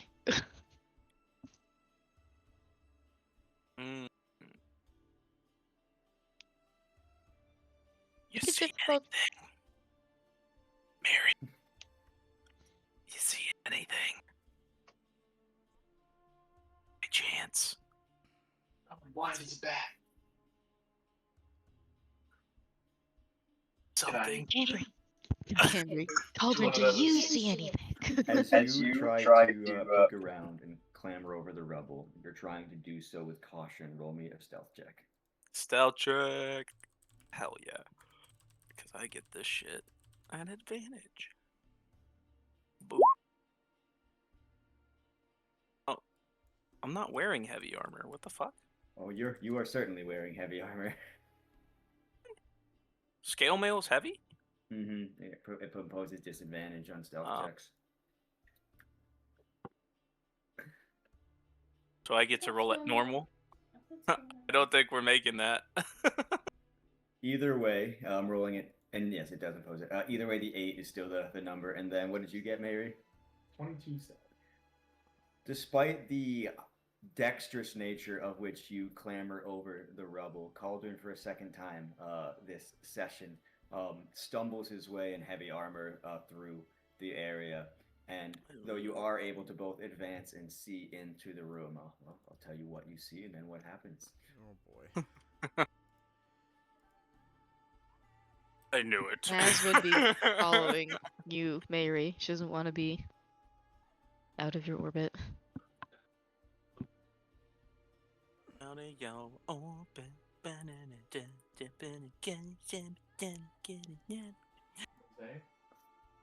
The west wall of this 50-foot long, 30-foot wide audience hall has crumbled, leaving a gaping hole and a pile of rubble.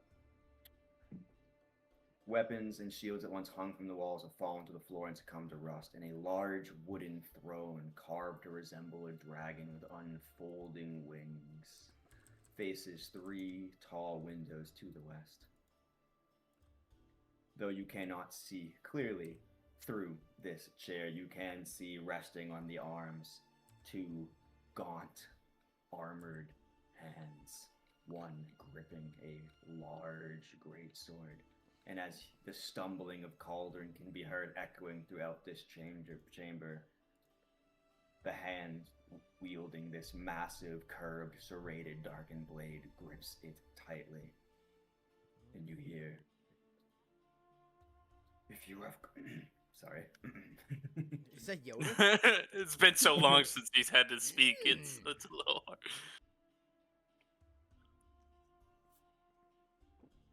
If you have have come to destroy me know this. I perished defending this land from evil over 4 centuries ago, and because of my failures, I lie here doomed. If you destroy this body, my spirit will find a new corpse to inhabit, and I will hunt you down. You have but this one chance to part from this throne room, or you will not leave it.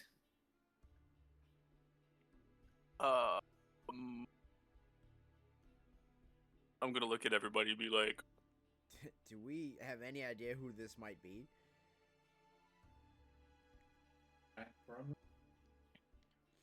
do I recognize the blade? Ooh, The blade is not recognized, nor is the voice in its strange, grating nature. But a warning has been issued by this dark figure, unseen other than by his gauntleted hands and this massive sword that is giving you all, well, this notion. Retreat now, or face whatever peril he might bring upon you, with the immediate proclamation that even if you were seeking to destroy him, he will simply rise again, and he will kill you. And that is where you all stand on this pile of rubble. The choice is yours whether you would like to advance upon this entity or retreat as he demands. I think throne room means it's an important room, so therefore important things may be in it. Yeah. I say this is one that is worth fighting. I say we start swinging. Alright, okay. Okay, the party, whether it be through communication or just a clear decision, no, we are here to investigate. Nazarene, it sounds like you're making your way over the rubble. Hold on, I didn't say I'd just start attacking the guy. That's literally what you just said. I guess, but That's definitely worse. I think Nazarene would approach, but she would say, I can't see into the room, so I actually don't really know where I'm going. Just stop right there. Sure, I'll stop right here. Is this my left or my right? That's your To left. enter this room. My left? Yeah, I can't see Oh, into wait. the room. What do you mean? You're in the room right now. You're one step in this room. There it is. There's everything. Okay. Yeah. Nazarene would approach, but not start swinging yet. And say, even to restore your master to this home, to bring peace where you can sleep finally.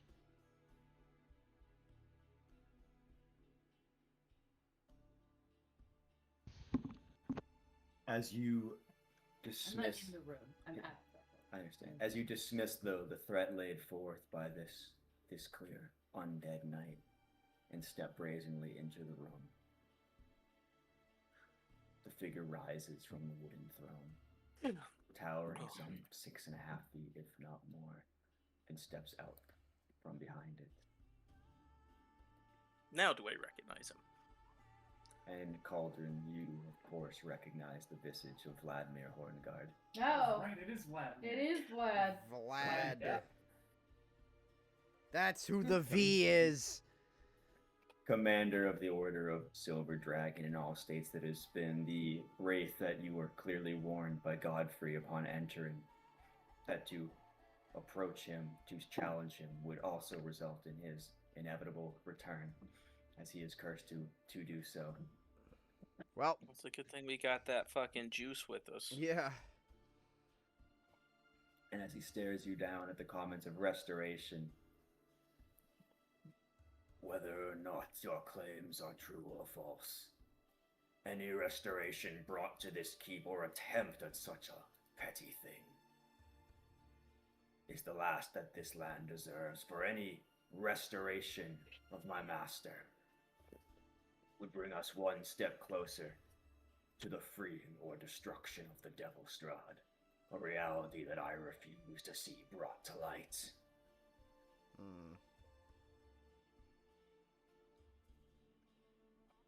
So they're buddy.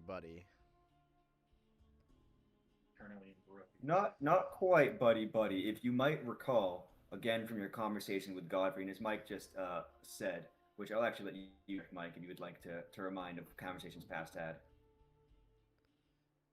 I'm remembering that Godfrey said this guy's whole deal was that he thinks he wants Strahd Strahd trapped here.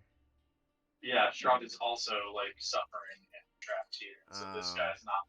He's just letting him. that. He's just Is that gonna petty. get in the way. Yeah, get in the way of releasing Strahd from his torture. Bro. Whether it be by foolishness or brazenness or some unknown notion, I give you yet but one final chance to depart from this throne room, to depart from this keep and keep your lives. Go and die whatever way you see fit in this valley of hells.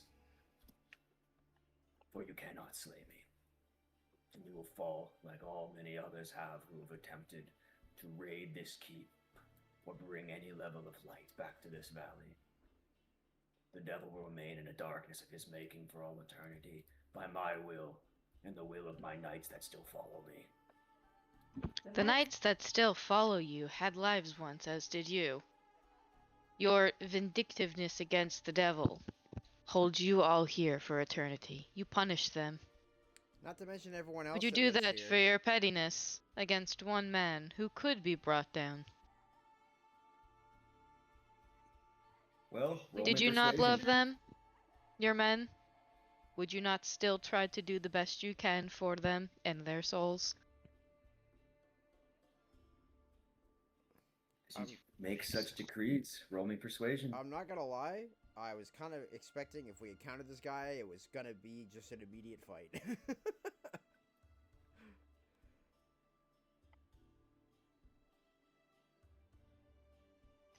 I got a 12. Yeah, it didn't do it. A 12 on the die, but words that still ring with some truth. The difficulty that I think you face as you throw noble words like love, commitment, and understanding of his knight's perils ring hollow against him. For this is no man with reason or logic behind his cold, glaring eyes. This is no human any longer who can feel these empathies, who has been trapped in this keep clearly for centuries. A being, as Godfrey had said, hatred itself was so powerful that in his death it bent the weave and brought him back an agent of wrath, destruction, an agent whose magical abilities were so potent that even his men rose alongside him again. He takes both hands and grips his great sword mightily, raising up alongside himself.